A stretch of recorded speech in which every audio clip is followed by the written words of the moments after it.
That's us recording now. And hey guys, so this is a book reviews for us we're doing, and I want to get a few things out before we actually get into this. So I have got a somewhat of a working relationship with the publisher. I don't have much of a relationship with the actual writer pundit. Went on his podcast once. Garbro went on the podcast and they were fucking nasty to you, Garbro, I must say. Yeah, I'm still kind of pissed about it. Not gonna lie. Like, I try to be polite during the thing, but I was trying to not like call on my fucking skin and yell at him for being a prick. Yeah, like I don't know. The thing is, Pundit wasn't bad. It was fucking Job and a few of the others. Yeah, so I don't know what that was all about. But like, look, I do have a working relationship with Matt Scribe, and me and he might be, well, should be publishing one of my books, but it's kind of up in the air. I might be going to a ghostwriting position with it. You never know. Like, we'll find out. You know, one of those ones. It's kind of all over the show. So, as I say, we're more doing this review because, again, he asked us to, and he's putting an ad in for The Bastard Princess in Mad Scribe magazine first, so it's like, right, okay, I'll do a review for you back. The thing is, people gotta be aware when they send us things with reviews that we're kind of nasty people. We don't like something. Well, like, you know, yeah. If we like it, we're oh, this is nice. If you don't like it, you're gonna fucking find out. Yeah, but well, that's the way you have to be, though. Did you see there was a big thing about that? Do you know what do you call the guy? Is it your black fella? He does smartphone reviews and stuff. Marcus Brownlee or something you call him? Marcus Brownlee. Yeah, he's like really big, so he is. He's been getting in a lot of hot water recently because Brownlee. Okay, yeah, he's got like a flat top, so he does. And anyway, but no, this guy's been getting into a lot of bother recently because he did a review for a product, and it's like he like shits like a hologram out into your hand, and it's like something you like attach to like your lapel or whatever. I don't even know what the product does, but like pretty much he said it was absolute trash, and like genuinely, because the thing was like $800 or whatever, or it was more than that. I think it was like 1,000 or something. Well, a lot of guys, they get their honesty bought out by like the promise of fucking money. Oh yeah, I'll do a Raid Shadow Legends review. Why not? Raid Shadow Legends. Money. Yeah, well, money. Spend my money. Here, Lead Shadow God should give good pay though. I don't blame anyone for bending over backwards for that because the pay is very good. But like, let's be serious, who's actually going to be like, oh sweet, Lead Shadow Legend? So look, a few things to get out of the way before we actually jump into this. Do you like Poland? And do you fucking love Poland? like, oh my god, I love Poland! Like, you need to like Poland to enjoy this book. I do actually quite enjoy Poland, and I do quite enjoy the Northern Crusades and whatnot. I do actually find the Dark Ages really, really interesting, and I have been going over them quite a bit. But again, when it comes to like late Dark Ages, I tend to go more for like France and England, and like, you know, it's Viking Age, you know what I mean? This is like very end Viking Age sort of stuff. And again, like, yeah, I know there was a lot of like, you know, Vikings went over to the east and whatnot, and yes, I know Constantinople, all that jazz, and it is very interesting, but I don't know, I'm a Western European type of guy, okay? Never once have I thought, man, I want to spend 8 hours on a Friday in fucking low fantasy Poland. not once have I ever thought that. I don't know. Like high fantasy Poland, you might, but low fantasy, like human only Poland, for God's. Yeah, I know if, you know, I probably can't tell that joke on YouTube. Never mind, never mind. Honestly, no, look, if you're not into low fantasy, if you're not into Poland, if you're not into medieval, authentic, if you love like historical war games, is this the book for you? Holy yeah, fuck, if you like historical stuff, this is very much for you. I will say, however, he does have another book, Sword and Caravan, which I do actually own. I bought that, so I did, and I actually really, really enjoyed Sword and Caravan. I honestly think it's a really solid book, but as I was reading through it, I was really enjoying it, but I just know the problem is I am not able to do historically accurate games because I am not the type of DM or the player to be able to handle a game that isn't a massive shitpost, guys. Just like a straight sleeve, like, this is a very serious game, okay? No, but it is. Game stuff. No, but it is, like, and everything in this book, it screams very, very serious role play. It's something that I know myself. Hey, bro, we're trying to save Poland, bro, right? Stop trying to piss on the barmaid. Yeah, something that I just don't have it in my ability, okay? It's not in my wheelhouse. If it is for you, then it is for you. I think I will just say, like, I haven't fully read this book as much as what I have Sword and Caravan. I've kind of more just skimmed it. I've kind of more been saving it for me and Garber to go through recording and talking about it, sort of thing. Well, like I said, me and you were trying to give a book a fair shake, and I struggled to read this tome of alternative Polish history. It's just like, it's such a dry read, and I know that not everyone can make books aren't always going to be exciting. Yeah, but I was just like, oh my god, where are the good bits? Like I was just so bored. I feel like personally, I did skim over the start bit, so I did, like, see when it comes to, like, reading about social class and backgrounds and all that sort of stuff, it's like, yeah, I get it, but, this is based off the OSR system, right? Yes, yeah. So basically, every class is just a reskin of a regular. I think Witch Hunter is the only one that's actually, like, yeah, original. I think that is something that I've noticed, though. That is a problem I find with a lot of Pundit's other books, because I do think he's got some other good books out there.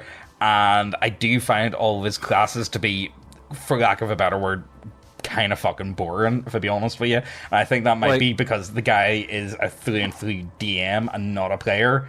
And I feel like, I don't know, maybe Which you just... pipe shall I smoke to write this book? Right, okay, look, let's just dive into this. Do you want to read the first page? Do you want to read that bit there? Do you need me to zoom in for you? Yeah, the one's hard to read because some fucking medieval scroll. Yeah, okay. Baptism of Fire is an OSR RPG set at the dawn of the Polish monarchy in the early medieval period. It is a complete rulebook and setting. As a setting, it is medieval authentic, meaning that it is set in our own historical Earth rather than a fantasy world. But this is the world as the people living in this setting imagine and envision it. And I want to say right now, I had more fun reading Fatal 2's background lore than this background lore. And I honestly, I'm sitting there, I'm reading, I'm like, am I liking Fatal 2 more than this? And I sit there reading it, I'm like, yeah, actually, this is... So, Fatal 2 gripped me harder as, like, the alternative leyline fantasy Roman world than, like, this is true Poland! It's like, bro, like, if I want to go read about Polish history, I go read a fucking Polish history book, not an RPG book. Yeah, it's like, definitely it's got its it's a product for a very specific type of person. You know what I mean? Why not an alternative Polish, like The Witcher's basically alternative Polish history or alternative Eurasian, not Eurasian. What's that fucking term y'all use for Russia, England area? Oh, I couldn't tell you what it is you're thinking of. But like, it's historical, but it's gotta be a spice. This is basically a butter and bread sandwich. It's like, yeah, it's filling, but you're not gonna enjoy it for most of the way. Like, it's just. You need to put a spin of some kind on something, at least a little bit of spice, because it is an RPG book. You know? I do feel like I would have went more into, as you say. I think if you went more in the Witcher direction than the historical direction, you know what I mean. I think I would have enjoyed that more personally as well. But like the guys who are in place are sending you guys to make my skin crawl trying to play a goddamn historical war game. Like, remember when that's that story I told you? Like, just do your fucking turn. And all I do is talk about fucking like France and the monarchy and the civil wars are so posh and setting. To be fair though, I feel like, so I've got a friend like that where we would drink and we're honestly half the time we would just sit and talk about history, so we would. And I feel like that is, I wouldn't be playing a war game, I would just sit and talk to him about, history in general, you know what I mean? I feel like that's what I would be. Like, does Pundit write historical novels? I don't know. I couldn't tell you. This is basically, you know that joke where like that DM finds like the alternative cyberpunk book, and is it and like the rules are so bare bones they actually suck, and it's like you've bought a man's failed micro novel or some shit. As a setting, it is medieval authentic, meaning that it's set in our own historical Earth rather than a fantasy world. But this is the world as the people living in this setting imagined and envisioned it.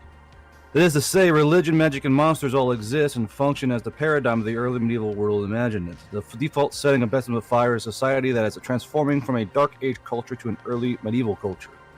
Poland in the early 11th, God, I hate this font, 11th century, was moving from a second sedentary tribal system of barbarians to the beginnings of a feudal society united under a monarchy.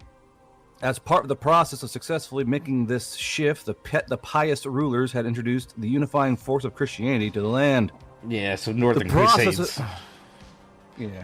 Pretty We're going to fucking implement Christianity and change all the Polish.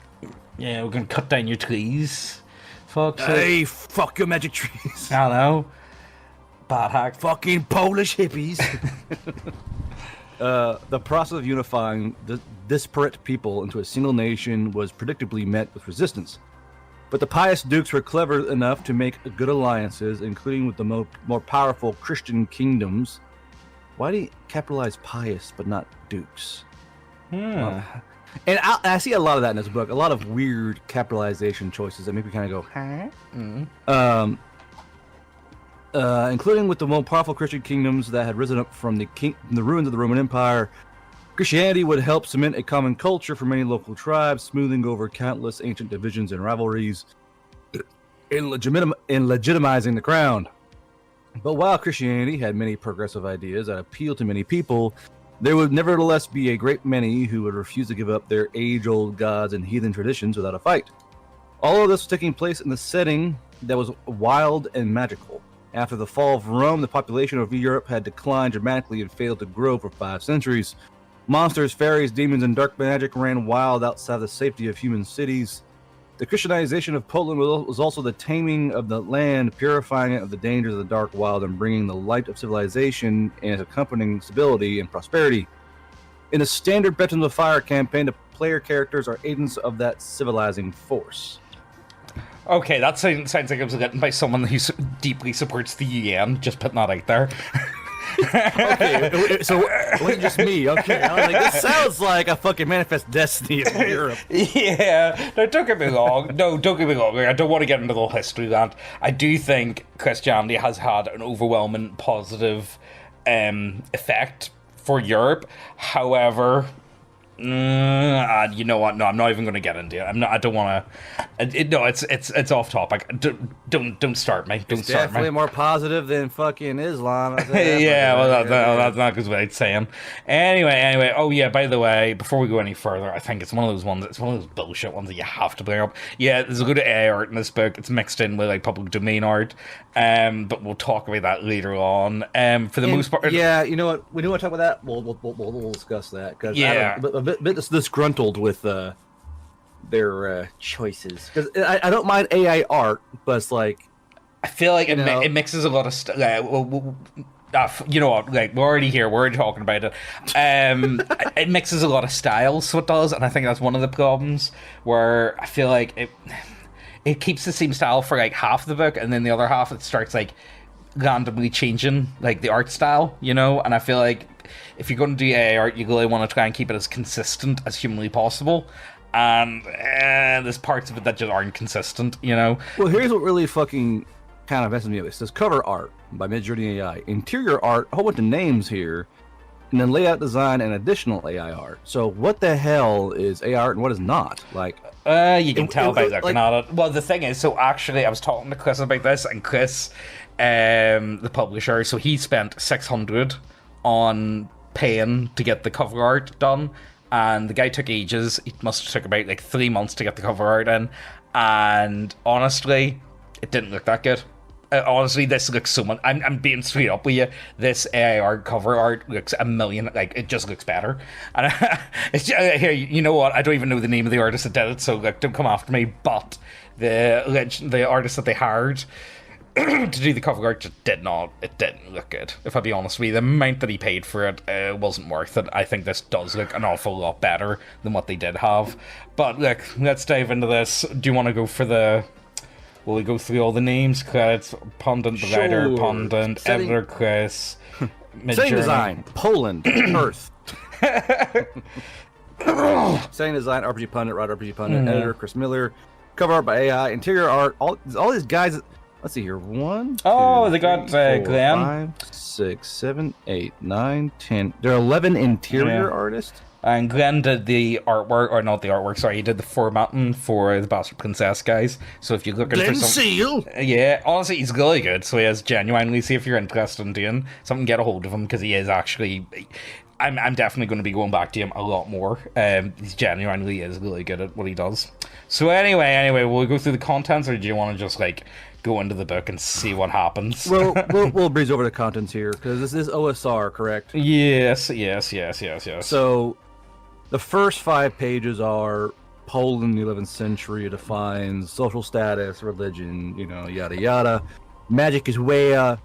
It's basically an extremely low magic setting. For what I read and understood, is an extremely low magic setting. Mostly there's like occult rituals and such. And if I'm reading correctly, only the priests of Christianity have actual magic, which is okay. Yeah, they not have pagan? No, that's unusual. Well, there's like pagan magic, and I kind of breezed through it, but nothing really like leapt out to me. So we'll go back to it again. I don't mind. All right, but, okay. reading like the holy man class, like okay, they have lay on hands pretty much. And yeah. Isn't did they? Turn did. So basically, character character creation is all about like it goes through. We'll let you go to page 6 here. Page 6. Yeah. So start character creation. Kind of scroll through all the okay. the meat and potatoes of this. All right. Social status. Yep, that's extremely important. Anyone can tell you that. Religion. This isn't a bad primer. I feel like you could definitely dump this. I feel like, you know what, if you're gonna, before you like really dedicate yourself to learning this, I think you should just give your players this, and if they like the sound of Poland in the 11th century, like all this bit here, through to civilization and survival, give your players that. Rare. Because I see a lot of players hitting this block on number 4. It's called Magic is Rare, and that's going to make a lot of folks screech to a stop. All right, where are we at? The setting of Poland. I see it. Although the setting of Poland is full of magical creatures and magical practices, this type of magic involved is very different from those typical spells of OSR games. Spellcasting is complex and often requires elaborate rituals and costs, except if you're a Christian. There are no magic shops without taking the shortcut of pacts with demons. Magic is complicated and technically demanding and often expensive. Common priests have no visible magic, only those specially chosen by God are capable of miraculous powers. In the implicit setting of the game, these are holy men and holy warriors who are chosen by God to manifest their destiny. They are not regular priests, but rather a special group of living saints dedicated to spreading the faith or fighting evil. So, magic is rare unless you're a Christian. Shame. Although I do love that. I'm a bit of a warlock fag. I do love warlocks. I do love the idea of having to sell your soul to the devil in exchange for magic. I don't know. Gotta find a magic daddy. Ooh. Yeah, I do. I enjoy that type of stuff. I don't want to say too much because I haven't looked at it fully. We'll get, once we get to the magic section, I think will be a bit more interesting. Life is Cheap, that is a good one though. I'll give them that at least. That is something that I think more people need to fucking get on board with, because I'm just tired of it. But yeah, pretty much I would just show, if you're going to buy this, show your players this sort of stuff, and if they are down for it, then... Do you like this? Do you want to play in this? Well, yeah, honestly, let's be serious. I think this sort of game is for a very particular type of DM and a very particular type of group, and if your group ain't down for it, they're just not down for it, you know what I mean? And I feel like that's the only way to be straight up about it, is to give them this section, and if they sound like they're happy enough with it, then go for it, but if they're not, then don't bother, you know? That's what other way is to put it. So character creation, what do we have here? Social classes, so it's all, actual, I cast all... stats. Yeah, tenants, landowners, okay, whatever that stuff is. Background skills, okay, all basic enough, just jobs and whatnot. Prior history. I kind of like the way they've broken this down. I do like that. This is one of the things that I've noticed. So I like some of these full page artwork that he's put in.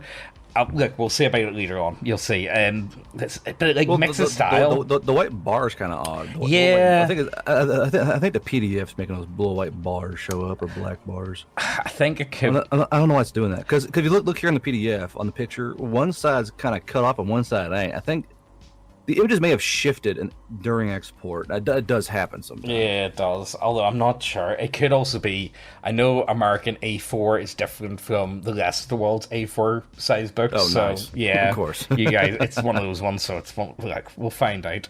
Player history. Okay, banished brawler. Okay, so you get some nice wee stats added on. Yeah, so most of the backgrounds have a stat added on to them, like +1 to military, +1 in court. So here's one thing that kind of throws me off. Go to page 11 real quick. Page 11, okay. It says Riceras begin with +1 military, which is capitalized. And then on the bottom it says +1 military or +1 to court, but court is not capitalized. So the one thing I will say is as well, the PDF doesn't seem like it's hyperlinked, which... Please hyperlink your PDFs, guys. It's not, like, especially for the then, why is military capitalized and court is not? And I see that all the time. Like if it's tied to a skill, if you're gonna like me, I capitalize all skill names as a keyword. So if you're gonna capitalize all skill names, you make sure that all the names of those are capitalized if it's actually a skill. Because clearly here, military is capitalized both times, but court is not. And I'm trying to figure out why the fuck that is. And you see it all the time because even look above there, like wilderness lore is capitalized, urban lore is capitalized, merchant skills capitalized, but court is not. And you'll see that all you'll see.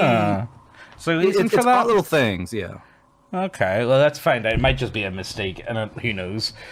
We'll find out. Well, hopefully we'll find out. You got all this goddamn time when you're making AI art. You have time to go through your fucking book. Okay. Right. So scrolling down. Oh, here what's this? Pious. Stolen by pagans. At some point in your youth, PC was captured by some kind of pagans. What? Yeah. Oh, I see it now. Yeah.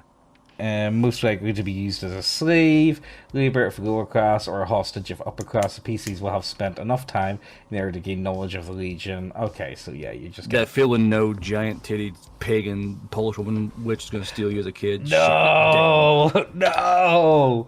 Okay, let's keep going. Rebel, public service. Okay. So it's basically all backgrounds and stuff. Kind of add little context flavor, background flavor to the character. Yeah, that's some of them have some of them have a +1 bonus. Some of them do not. So I don't know what it is. So I think some are more crunch and some are more flavorful in terms of what they do. Yeah, yeah. Which again, that's more of a player issue, though.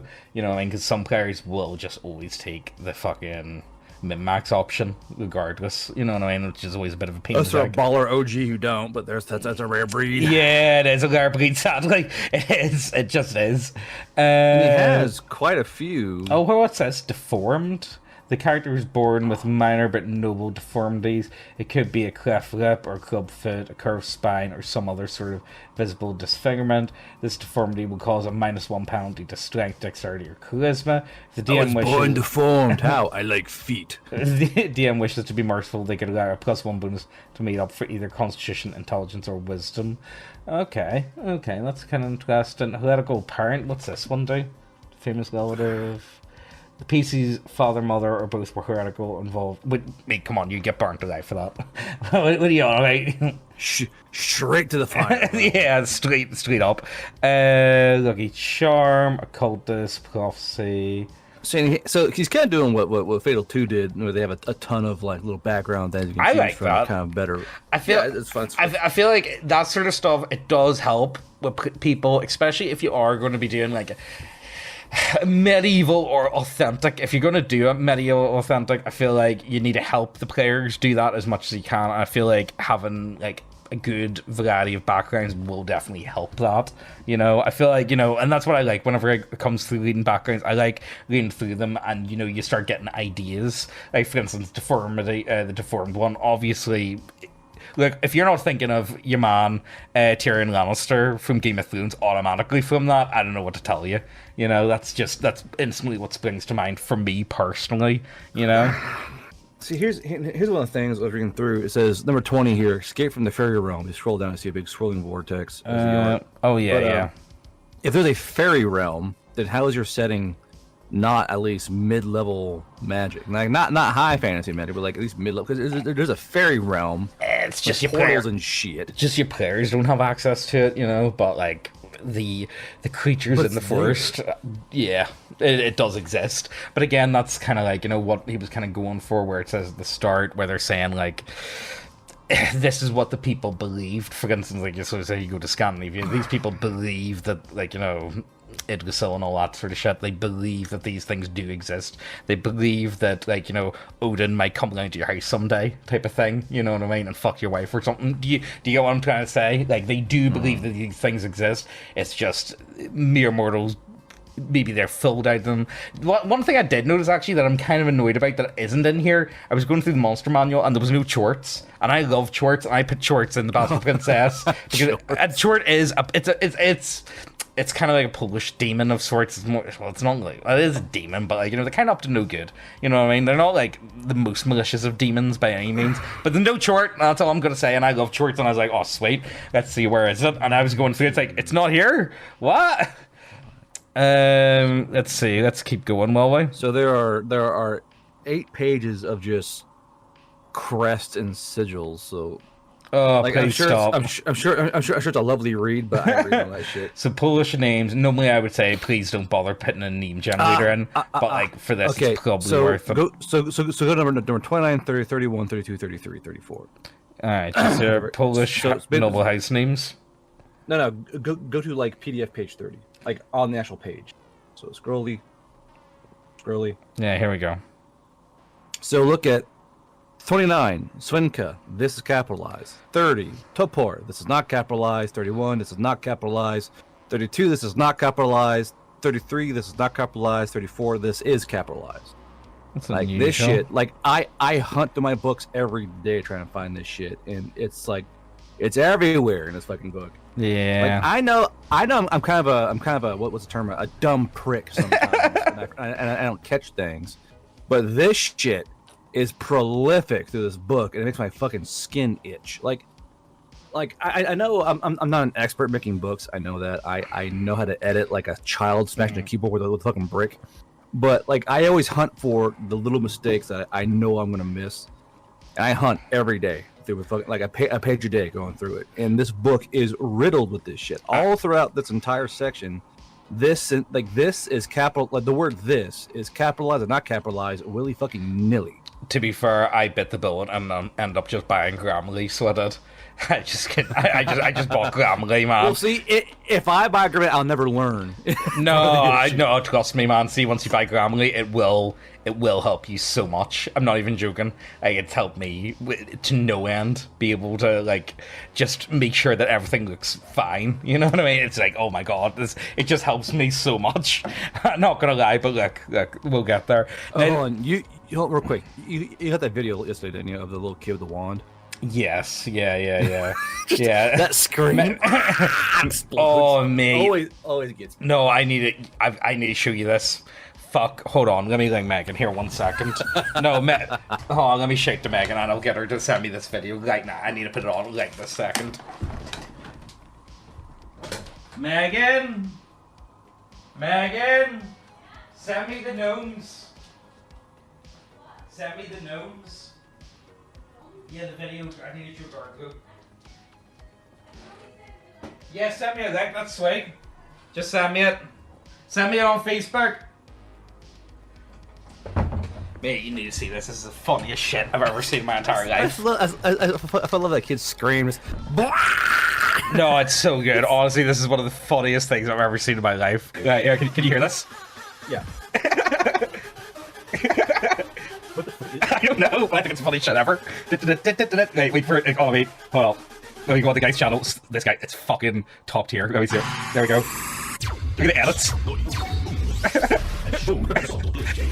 We're showing Ozzy this. It's like, look, this guy's found a real gnome. Like an actual gnome. And, oh, you thought it was the funniest thing ever. It's the music that gets me. Oh, no, I'm gonna have to cut this out because the music.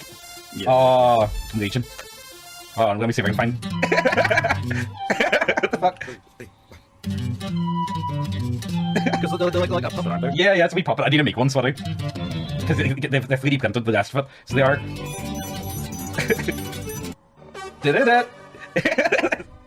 I don't know, I just think this is the funniest shit ever. I don't know. Like, I'm gonna have to cut that entire segment out now, so well, because of the music. The most powerful minion in Bloodfire. Yeah.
Anyway, look, one of my friends' dads, really big into history. Like, he's one of those types of guys that's like really into history, and he specializes particularly in like English history and like from like I would say from like 1200s to 1400s, maybe 1500s. Like, actually, no, he would probably go the whole way up to like English Civil War, so he would.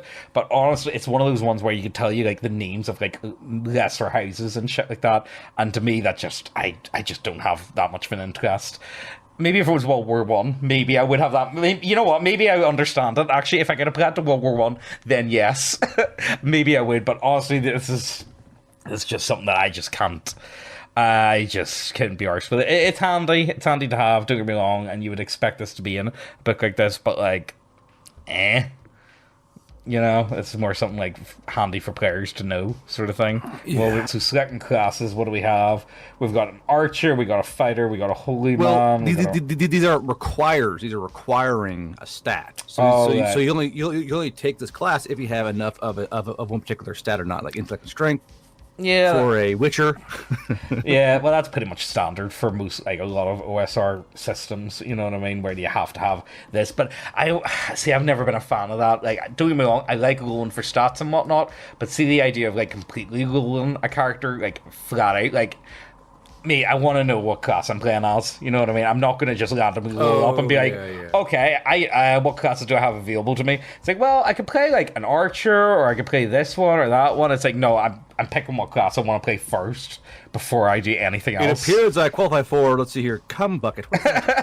You know, that's not my style personally. It's not something I would go for.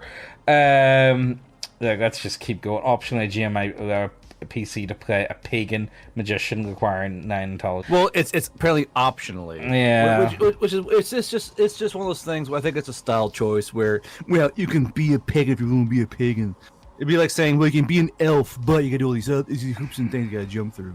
Yeah. Like, if it's an option, just put it below all the others, dude. Like it already is int 9.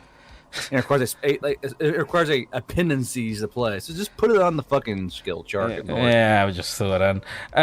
Character level 0 generation, all ability standard OSR stuff, combat bonuses, saving throws, alignment, age and appearance, sex. I thought this was actually a pretty good bit that's been put in. I feel like honestly, each play should be the standard, and especially if you are doing like quote unquote medieval authentic, let's be serious, men and women are treated very, very differently, different line up for what type of jobs are required of you, all that sort of stuff. And like, you know, honestly, I think the way never you woke of you pundit. No, but like, you know, I think that's just standard. I feel like more people should just have this character should the thing is, if the setting is placed in an accurate time period of a time and place of Earth, there's gonna be some sex discrepancies. Yeah, pretty much. Viewed as. Yeah, well, because back then, like, hey, you have babies and you shut the fuck up. Yeah, I mean, like, honestly, like, it even does say, however, in a medieval authentic game style, female characters would encounter many obstacles to play, to say the least. It's very few and far between. Like, you know, people forget how how bad it was. People like, oh, you know, back then women were yada yada yada.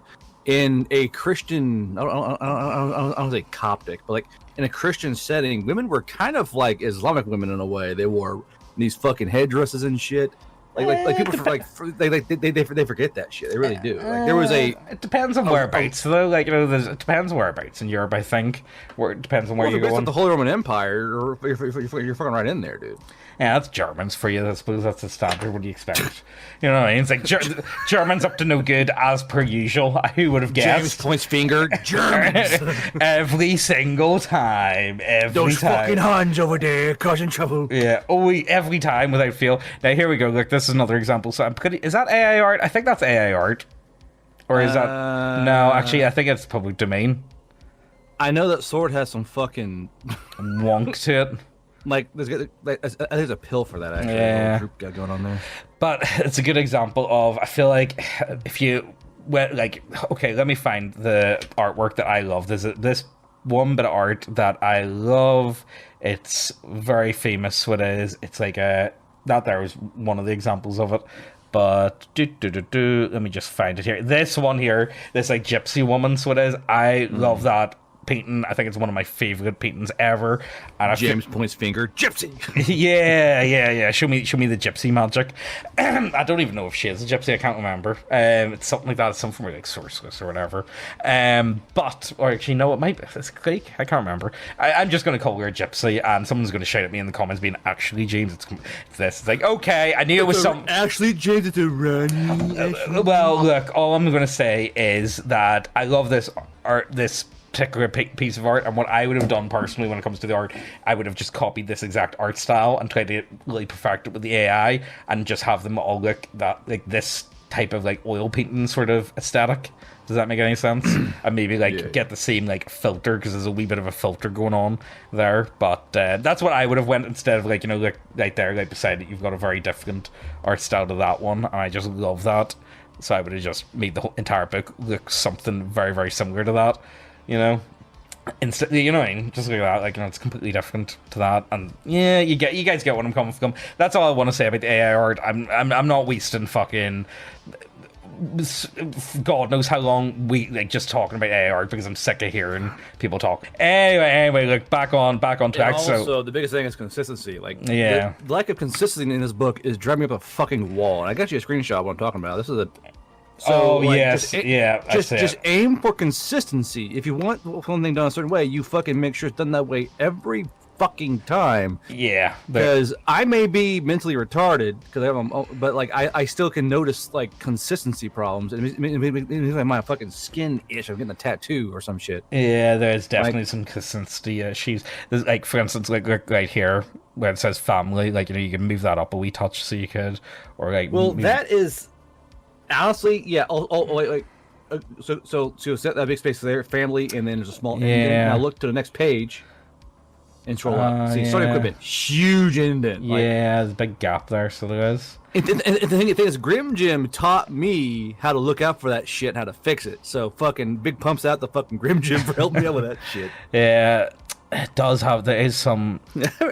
I remember Grim goes, "Why are you doing this? What do you mean? This is stupid. Stop it." Okay, Grim, sorry. Oh, sorry, man. Fucking wrist. Sorry. Fucking wrist slap. See, quit it. Or like, then here's another like example where it's like, it's just kind of like, it's really weird. Like, you know, so instant we've been having like frames around all the artwork, but then there's just not one there. You know what I mean? Like, there's not a frame there, and then like this looks kind of weird. Some of them and can't have frames. I get that. Like some of them, like the one to the top left in the Archer, that one can't have a frame because it's not square. Oh, you can cut that off in Photoshop. That's not an issue to like thin it down. There's enough of them there you could thin down.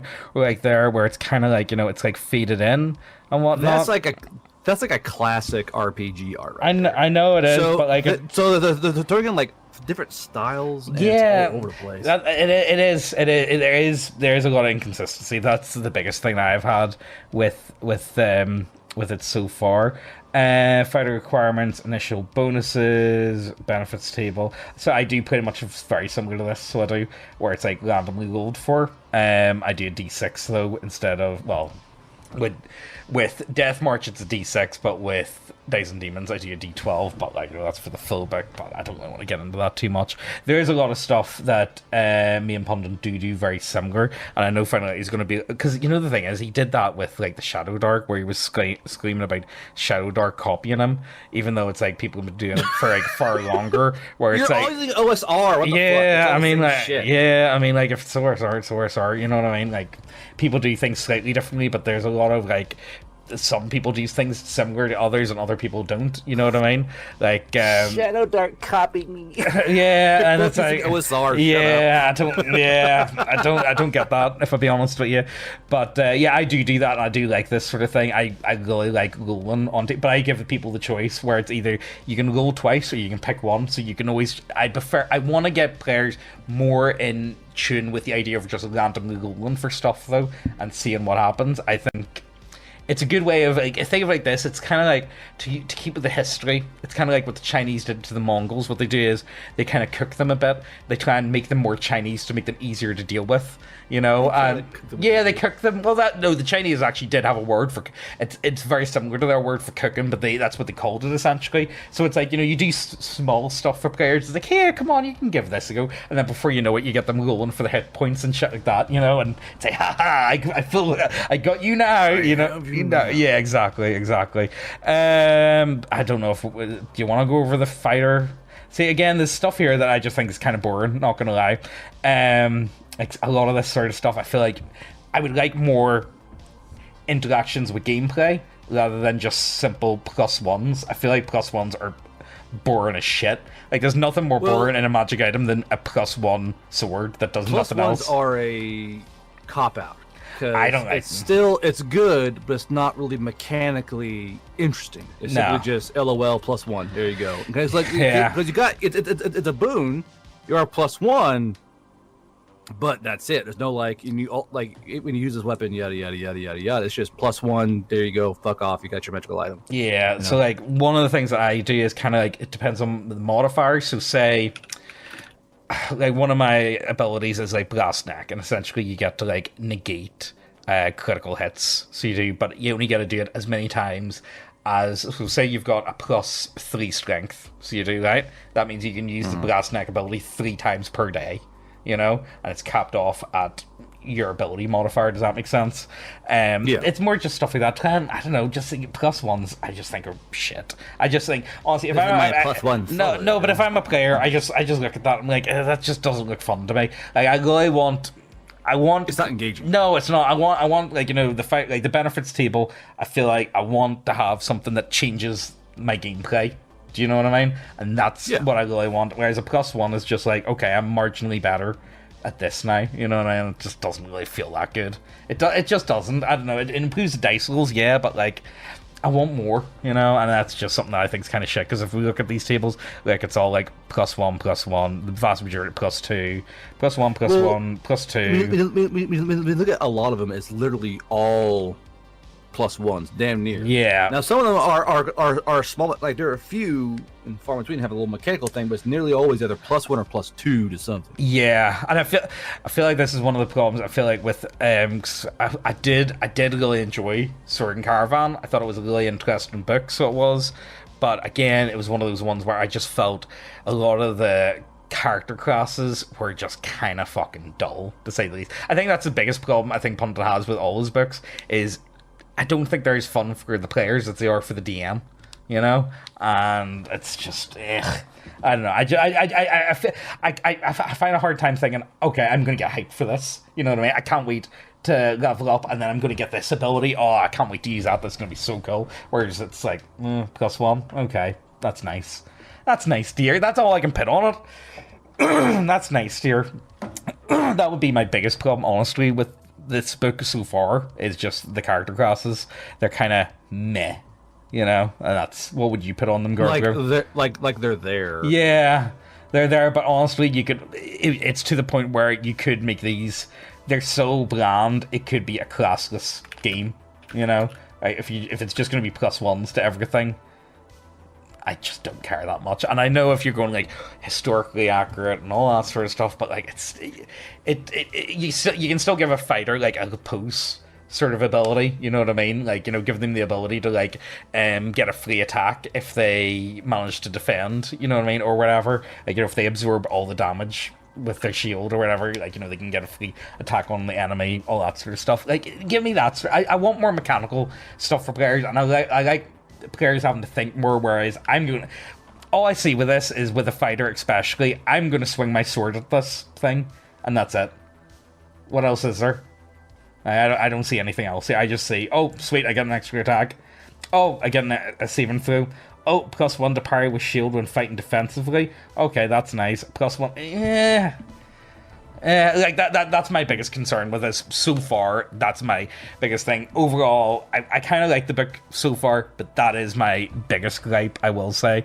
I think it would be hard if one of my friends came to me with this book and showed me it, I would ask them, like, you know, can I like play about with the character classes at all and try and add like, you look over it, make sure you tell me if it's good or not. I'm not going to put in anything that's like stupid broken. Like, but I get that it's Poland and low fantasy, but you can still do stuff. Yeah, with it. Besides, like, because basically, a fighter has always been the most boring class. Let's be fair here. At least archer can throw a dagger through the air via a bow, but fighters need a special panache. You could have put in maneuvers, for God's sake, or something. Give me maneuvers. give me maneuvers for the love of God. Overall, not happy. Look, I've already spent enough time talking about it. I would say that this could almost be classless if I be straight up with you. For the most part, a lot of it's more like roleplay related, if I be honest with you. But let's just keep going. Holy Warrior, so totally not a paladin.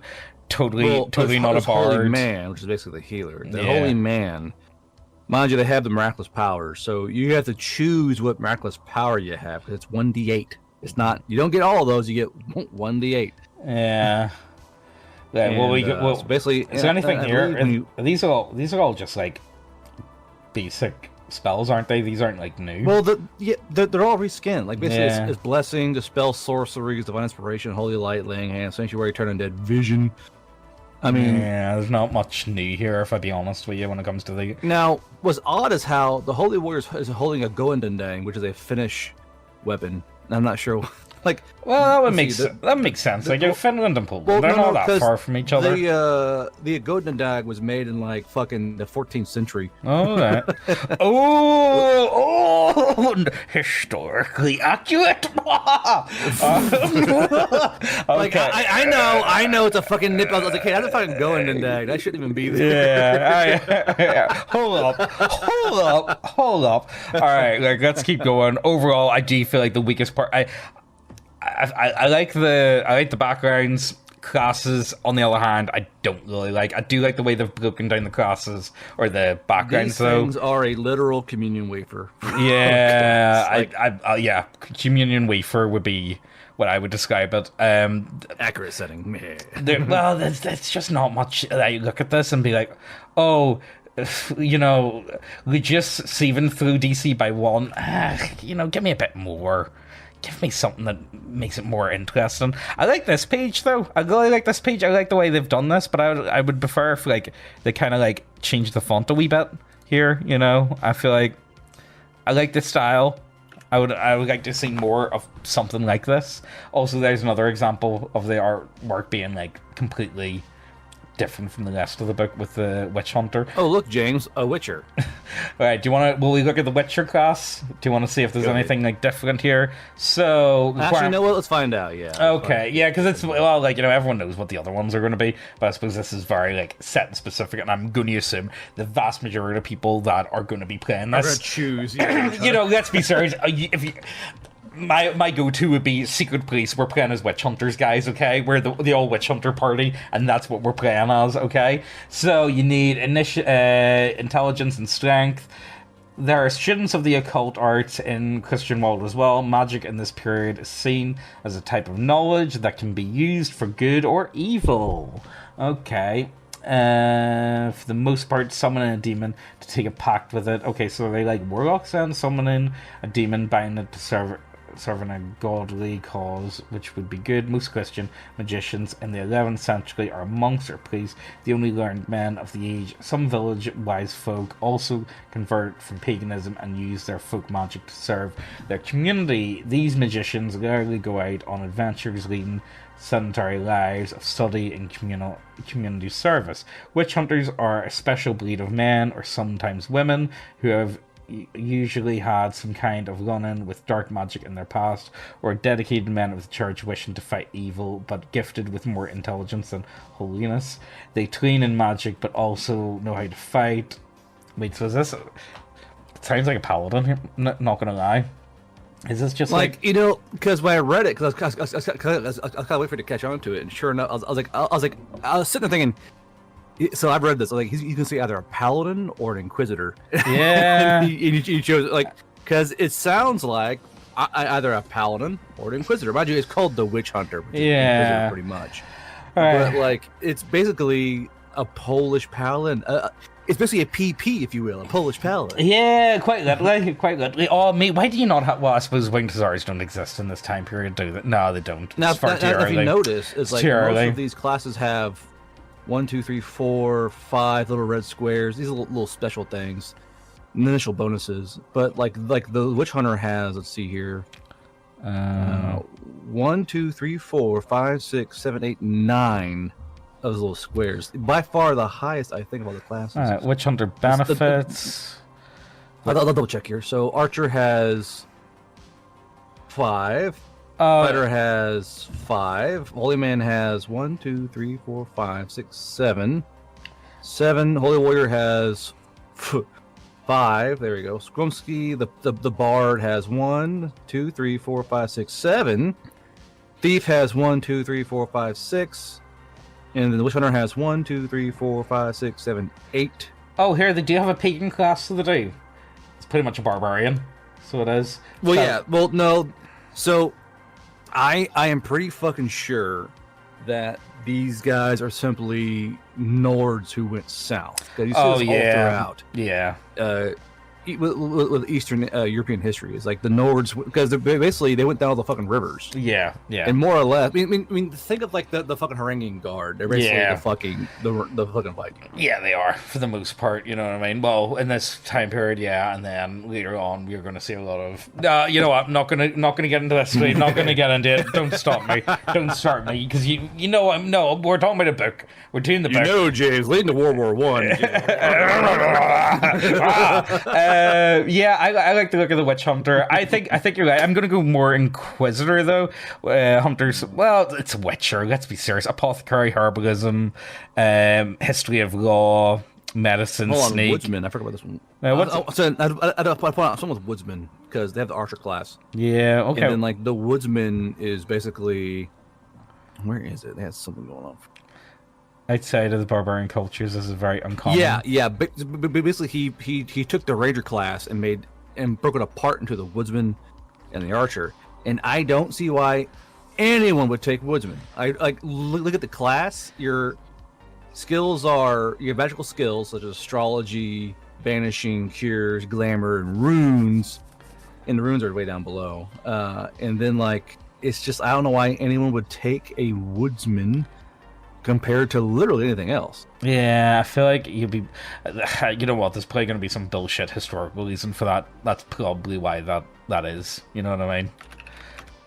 It has to be. I mean, that this class should have been rolled into the Archer and is called the Woodsman and maybe be an Archer. Yeah. The one guy's got a goddamn crossbow in the picture. Like, the Woodsman and the Archer should have been one class. Yeah, I would agree with that, if I be honest with you. That's what I would have went for personally, but, like... Either way, definitely the weakest part of the book so far is the classes. And classes are their bread and butter for book, though. Yeah. They have to be good. Yeah, they do have to be good. This bit would... The way that they're put together, I do really like, but the actual abilities... I'm not a fan of, if I be completely frank. Let's keep going. So this is a magic section, so miracles and magic. So will we check this shit out and see if there's anything interesting here? So again, these are all just like fucking generic OSR spells, or D&D spells, I suppose, like Lay on Hands, Sanctuary, Divine Inspiration. Is there anything different here? Let's take Lay on Hands. Is there anything different with Lay on Hands? by placing his hands on someone injured. Now, ill, poisoned, or cursed, including himself, and uttering a prayer for one round, the holy man may attempt to heal injuries and be healed with a DC 13 prayer check. Okay, so you have to go for it. I can't remember. Do you have to go for Lay on Hands in like OSR systems? I can't remember. I don't play OSR. I can't remember if you have to go further or not. The success being 1d6, because I remember it's 5e. It just happens, does it not? You just gotta touch them like yeah. Well, I really remember it because I played a paladin for ages in a 5e game, so I did. Yeah, it doesn't look anything different, if I be honest with you.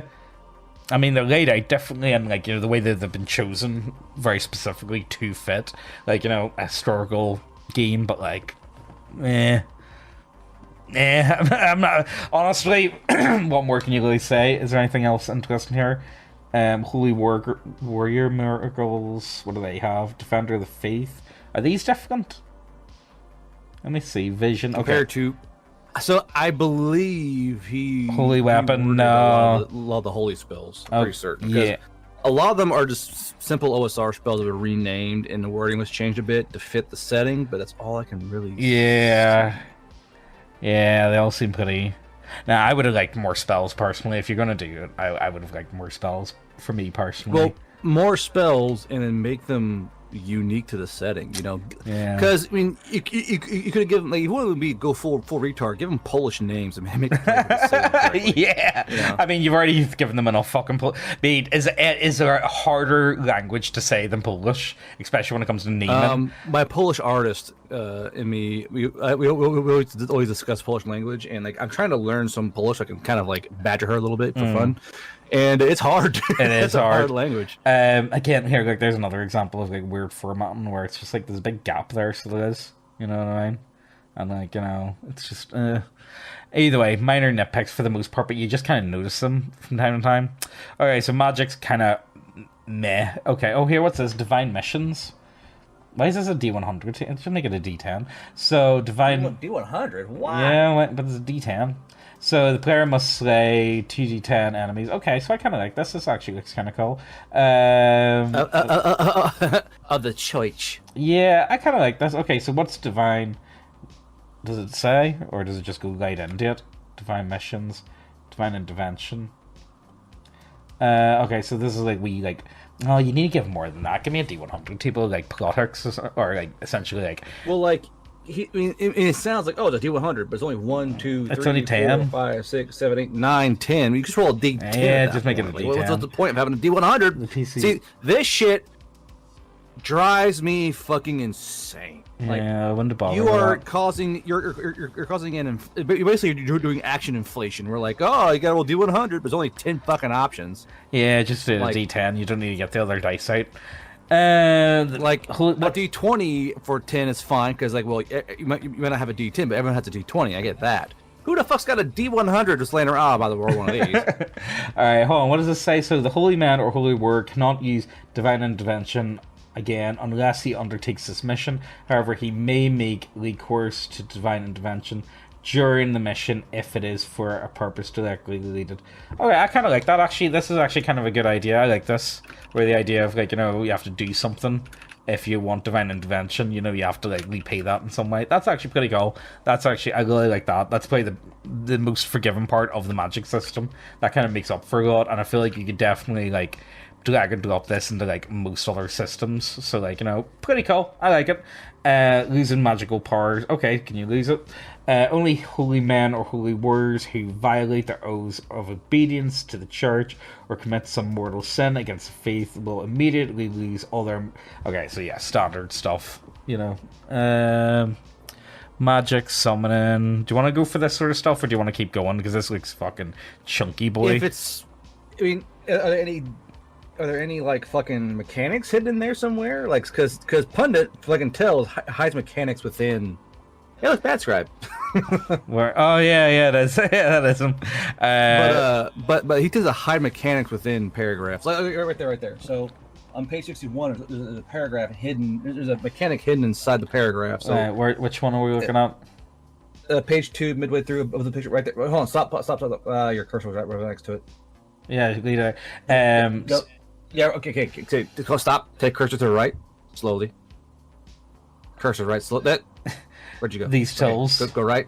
Yeah, so that's that paragraph right there, that paragraph. Okay, so these tools, most really usable, will have a total cost of about one, whatever you call the currency in this. Although fancier versions of this can cost much more. The tools are not absolutely vital to the process, but attempting to perform a summoning without all the... Okay, yeah, so you could have cut that down a fair bit. That's a really weird way of putting it. You can do this, Garbulu. Sometimes I feel like you're wild for that with some of your goals. Like, you can add a lot of... I feel like, you know what the problem is, though? I think that's like the autism in you, though.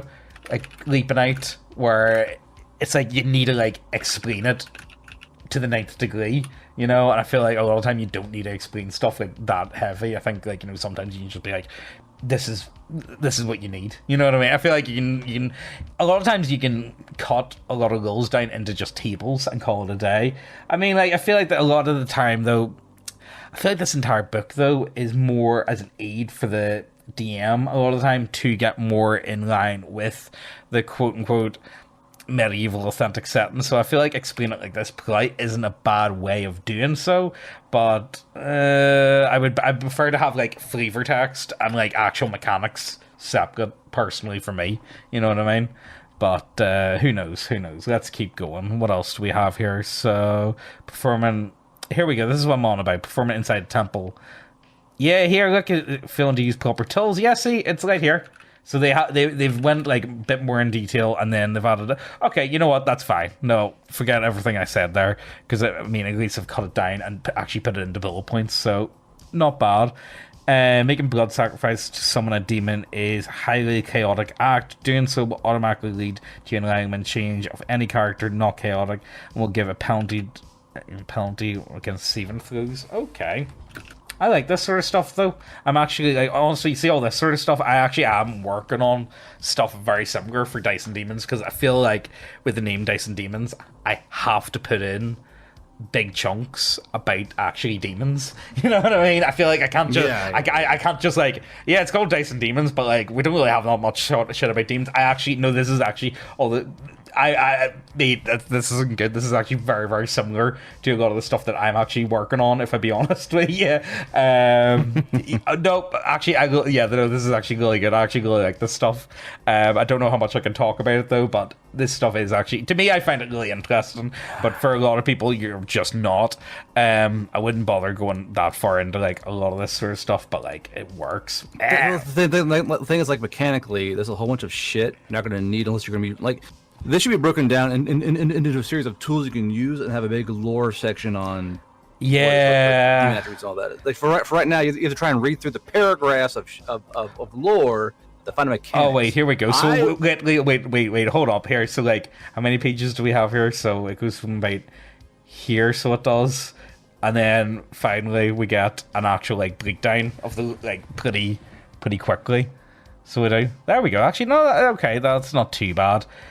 You know what? He's mixed them together where he's put the flavor text and the rules together, but then he's had like a bit where it's actually just the rules. That's okay. Actually, I'm okay with that. That's probably the easiest way you probably could have went about doing that. I prefer to have like the lore, the rules, or the rules and the lore. That way you can go. Because say you gotta find. I gotta find that thing.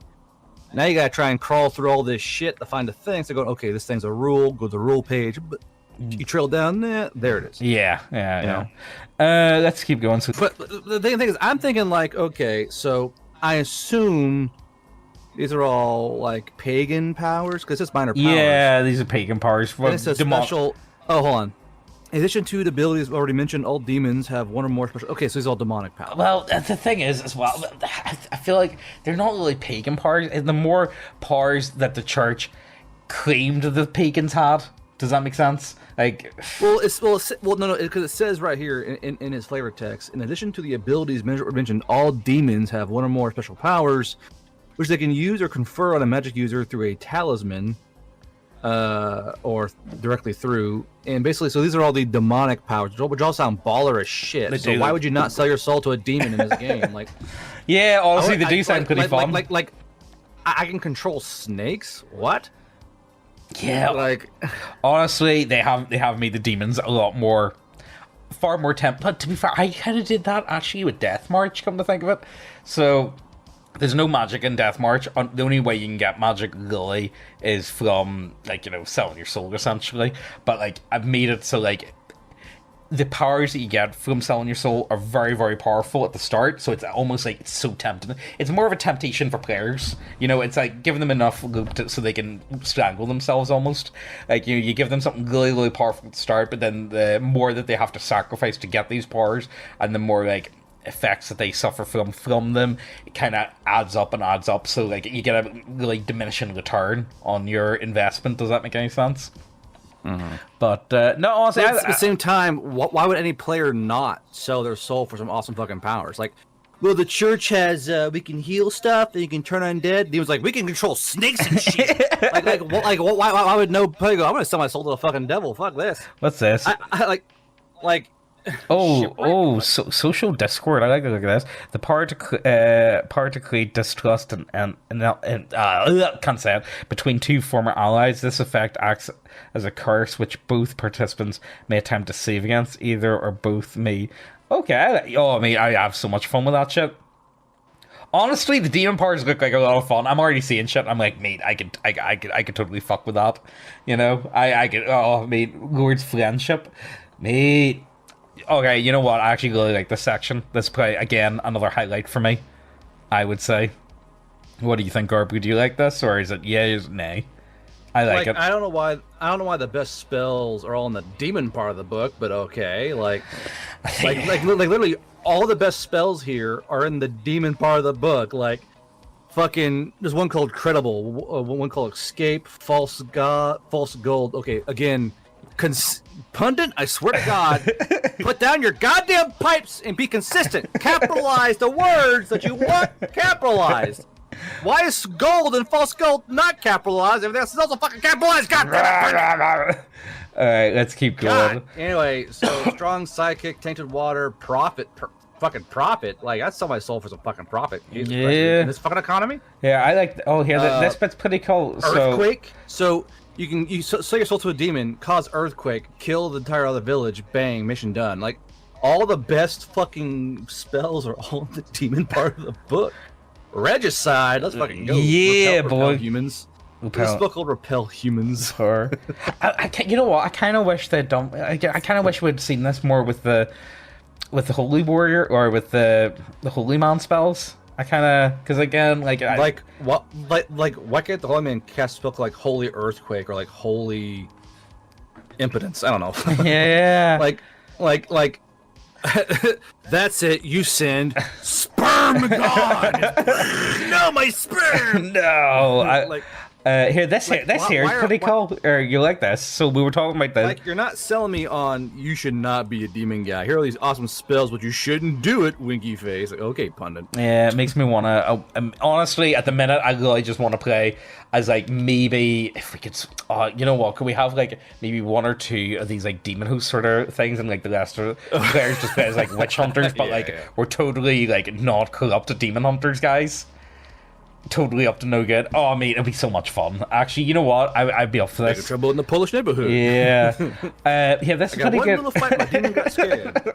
This here is pretty interesting. The talisman, so it's kind of like the achievement, and you can get them for. The thing is, again, a lot of these are only +1s. Yeah, no, but I kind of like the idea of it, and I wish they kind of done more with it.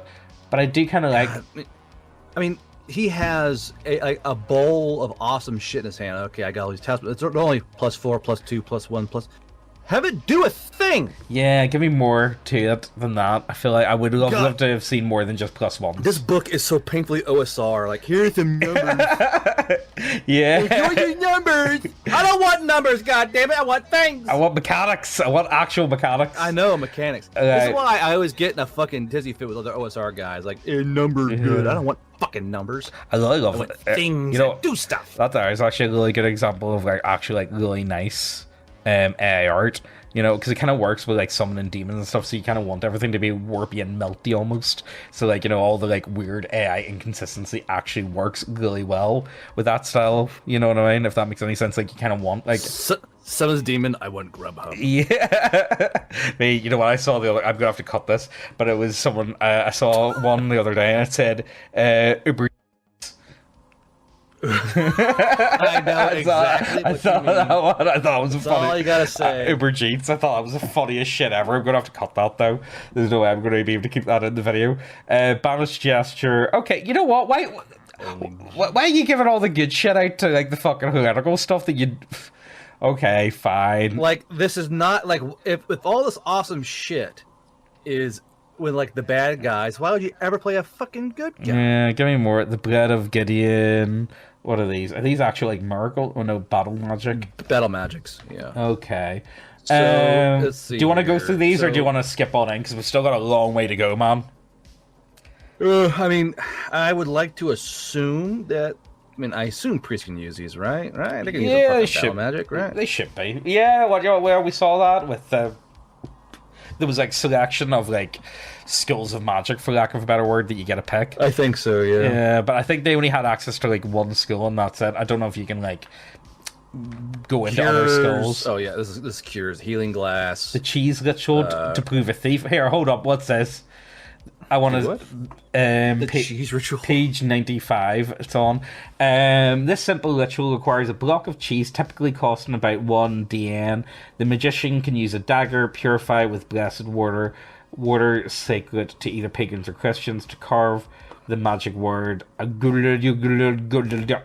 the cheese. Then he must recite certain incantations over the cheese as he cuts off a piece with the same dagger. The magician must make a spell check with a DC 14. The cheese is given to the suspect of robbery. If he is innocent, the cheese will taste normal. But if he is see, that's the type of shit I would love. I want more of that. That's part. See, that's like to me that's like the heart and soul of like fucking the weird shit. I want, like, say if you're doing like historical stuff, I want like the dancing plague. You know what I mean? I want the stuff that doesn't kind of make sense. I really love like the really weird, unusual, like folklore magic. Exactly. Like, I can just picture you like wearing a fucking towel, going agula, agula, fucking wheel of cheese, agula, the fish ritual to seduce a man. Oh, a bat. See, no, this is what I'm on about now. Damn, that's a good fish, sister. That's a good goddamn fish. Goddamn. A bone ritual to find an object. See, no, that's perfect. I love recipe to cure infection. Give me more of this shit. Again, that's a problem that he's got, where it's like, yeah, magic's super rare, but I feel like magic so far has been like the really interesting stuff in the book, you know. And if it's like super rare, you're only gonna have like one player in the party that can even do this. And like, how often is he going to be able to get off a spell? Like maybe like once a session if you're lucky. Well, you know and remember, these are all rituals. Yeah. Well, then I suppose can anyone cast a ritual? Or is it only holy men? I'm sure it says somewhere here who can guess we're not. I think... okay. Right, well, let's keep going. Let's keep going. But this stuff, actually, I really like this stuff, so I'll give him that. Husband foods in a really colorful fantasy world. Do you fucking hate the ATF? Well, partner, do I have a tabletop RPG for you? Based off of a book series that holds back zero punches, the Veil Rider TTRPG is a game system based around the use of both blood magic, spells, swords and spears, as well as a healthy dose of machine gun fire and grenades. All activities in the game are based around an action point system, a set of points that you both use and spend and regain to do things in the world, allowing you a huge breadth of actions both in and out of combat. The basic field manual boasts 17 playable races, both foreign and familiar, including gnolls, elves, harpies, and spiderfolk. There are additionally 19 jobs with unlockable skill trees, ranging from a newly turned local man-at-arms to gunslingers who have luck on their side and might just be your huckleberry. Did we mention the war crimes? There are war crimes. There's a war crime chart. There's a war crime score. Yeah. Don't overuse the gas weapons and human shields or else local law may be a bit pissed. While the basic player manual or field manual is enough to play a game, there is also the combat controller manual that expands on nearly everything in the field manual, including nearly 100 new spells and potions, weapons, beckoners, drugs, and all manner of tools to use in the creation of the game. I also paid extra for hand-drawn art, so yeah, there's that too. If you want to be a dwarven machine gunner mowing down southern elves while blasting pumped-up kicks in your ears via cassette player, then the Veil Rider TTRPG is the game you have been waiting for. Ah, shit, the Yamato found the Willy P grenades. Hey! Put that down! Glamour, like darkness. The thing is, though, so I believe these are all occultic spells, so a holy man probably couldn't use the fucking things, then, could they? Probably not, no.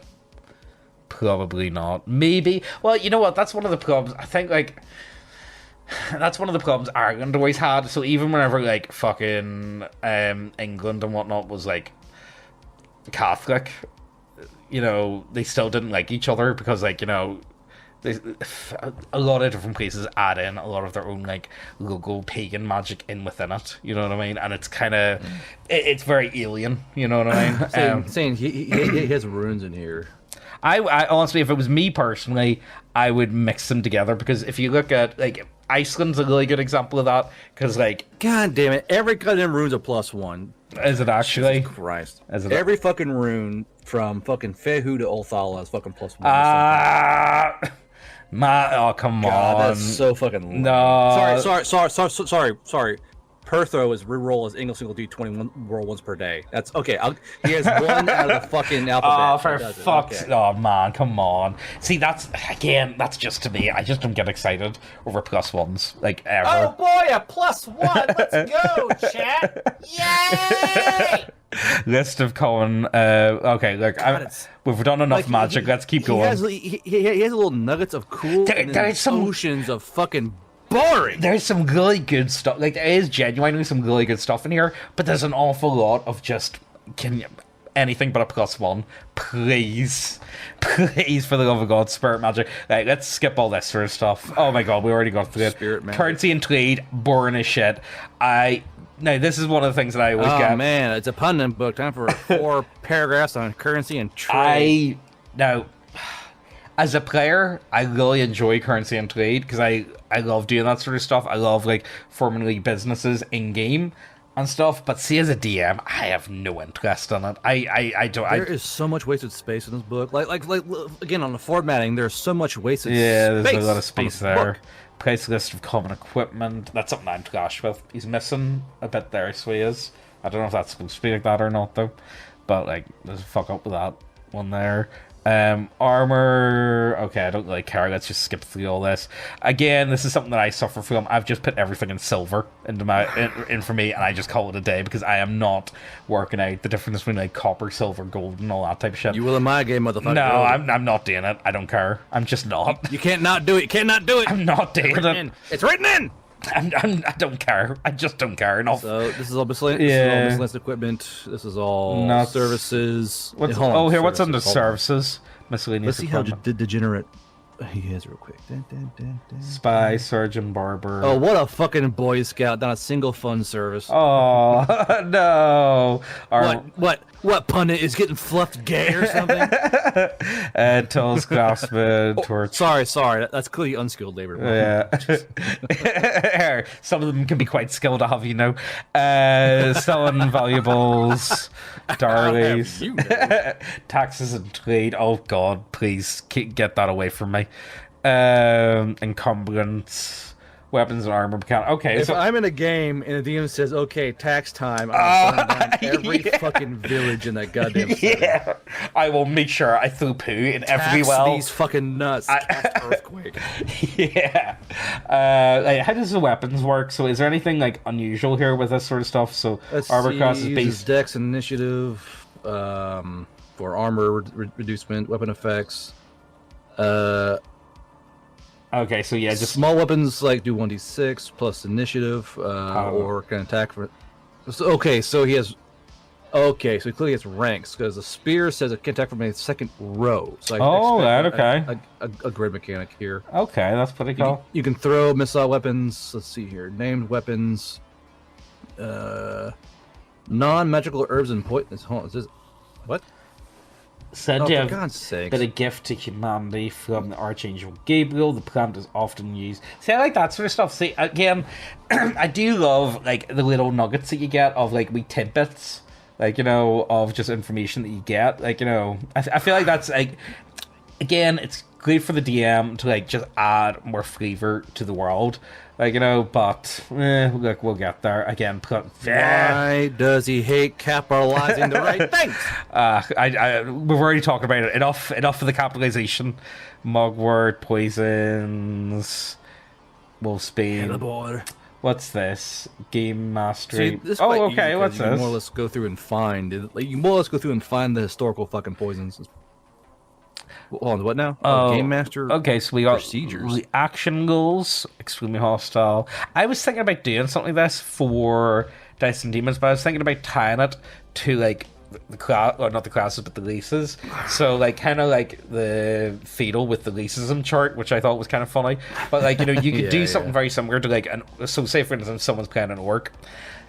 Let's say like most other like dwarves, humans, elves have got like Have a modifier. Yeah, have a modifier, like, whatever. and at best you can get neutral with them. You know what I mean? At best, maybe on a very How do you do, my fellow humanoids? Yeah, stairs and dwarf. at best you can get that, but for the most part you're going to get negative or maybe even hostile quite a bit of the time. Which I kind of like the idea of that. Is there anything else here? So we've got reaction rules, additional rules for more complex social interactions. His book that he did. Hold on, hold the fuck on. There is a page here of two dwarves running from a dragon. Is this high fantasy or low fantasy? I saw that one. I love this picture. Look, it looks like what do you call him? Fucking John Lennon. It looks like the John Lennon picture of John Lennon walking. Oh yeah, yeah, that's what. But still, like, okay, so. Hold on, man. So these do exist. Dwarves and elves do exist, but they're few. Then why can't you fucking play them? Because they are few and far between. They are extremely rare sort of things. Do you like playing humans? Do you love playing the human fighter paradigm? I have a book for you. Yeah, I mean, like I don't know. So combat. There we go. Okay, combat 145. Let's get this. Let's see what he fucking does with combat here. 12 times 145. Okay, combat. NPCs, monsters, and hit points. Most humans, including peasants, nobles, and non-veteran soldiers, are level 0 characters with 1d6 hit points, theoretically modified by higher low constitution. For high-level humans, NPCs and GMs may choose to generate them ordinarily or simply estimate the appropriate hit points for each class. Simple stat blocks for some. Okay, whatever. Yeah, okay. Monsters have hit dice. Jeez. Yeah, random encounter. Of course they do. I love rolling HP for 30 fucking monsters. I gotta go fucking play with him in a second. Initiative. Wait, what did you... 6 second time. So basically, it's a 6 second round time. So particular paradigm. That's the standard. And again, the thing is, let's be serious. You could, I think, again, that's one of the benefits I find like OSR sort of stuff is a lot of it's so interchangeable that you could easily run you don't need to be using this system to get this book. If you wanted to get this book just for the flavor stuff, that would more than work.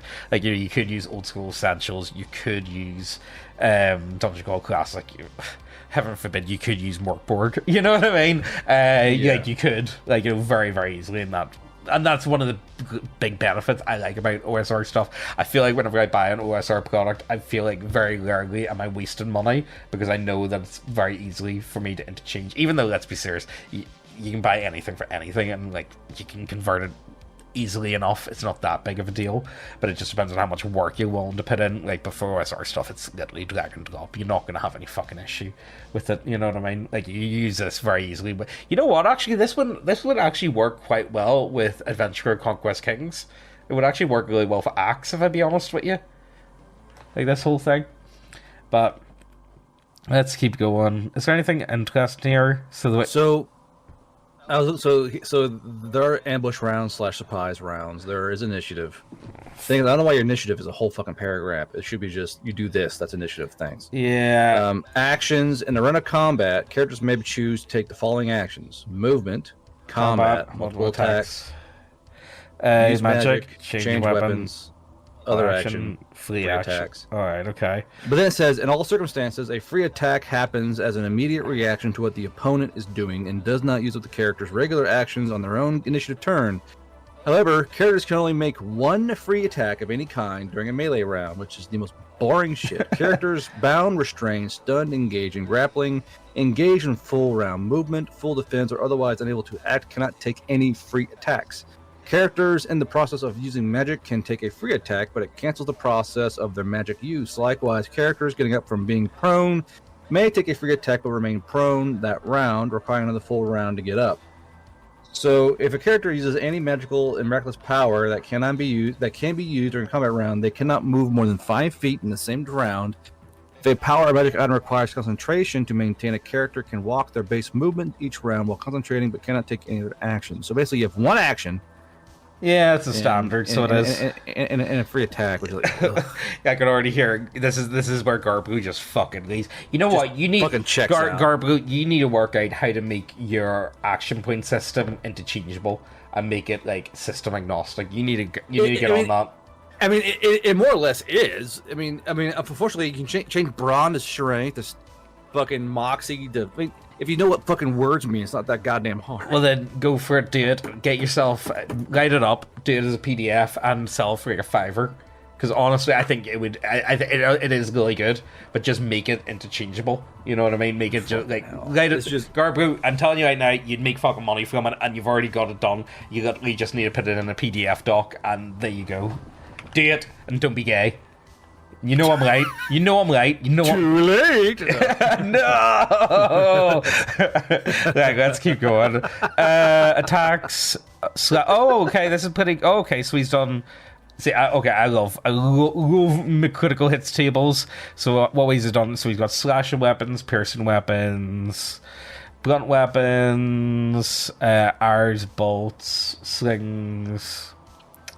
Animal, monster, bite claw, critical. Okay, this is actually that's probably the worst artwork I've seen in this book so far. Not gonna lie, that's actually like that's gully bad. Look at this.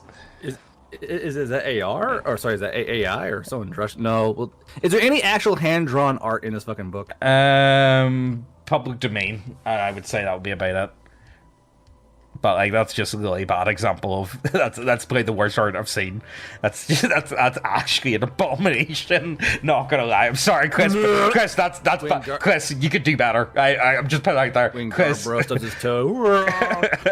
Chris, I'm gonna start using that as a reaction image. So that's what I'm gonna start using. New Discord sticker. Let's go. Yeah, there we go. But no, I like these tables. These tables are pretty cool. I like them. Everyone should be using fucking critical hit tables, and I like the way that they're broken down. Overall, pretty cool. Why do you not like critical hit tables?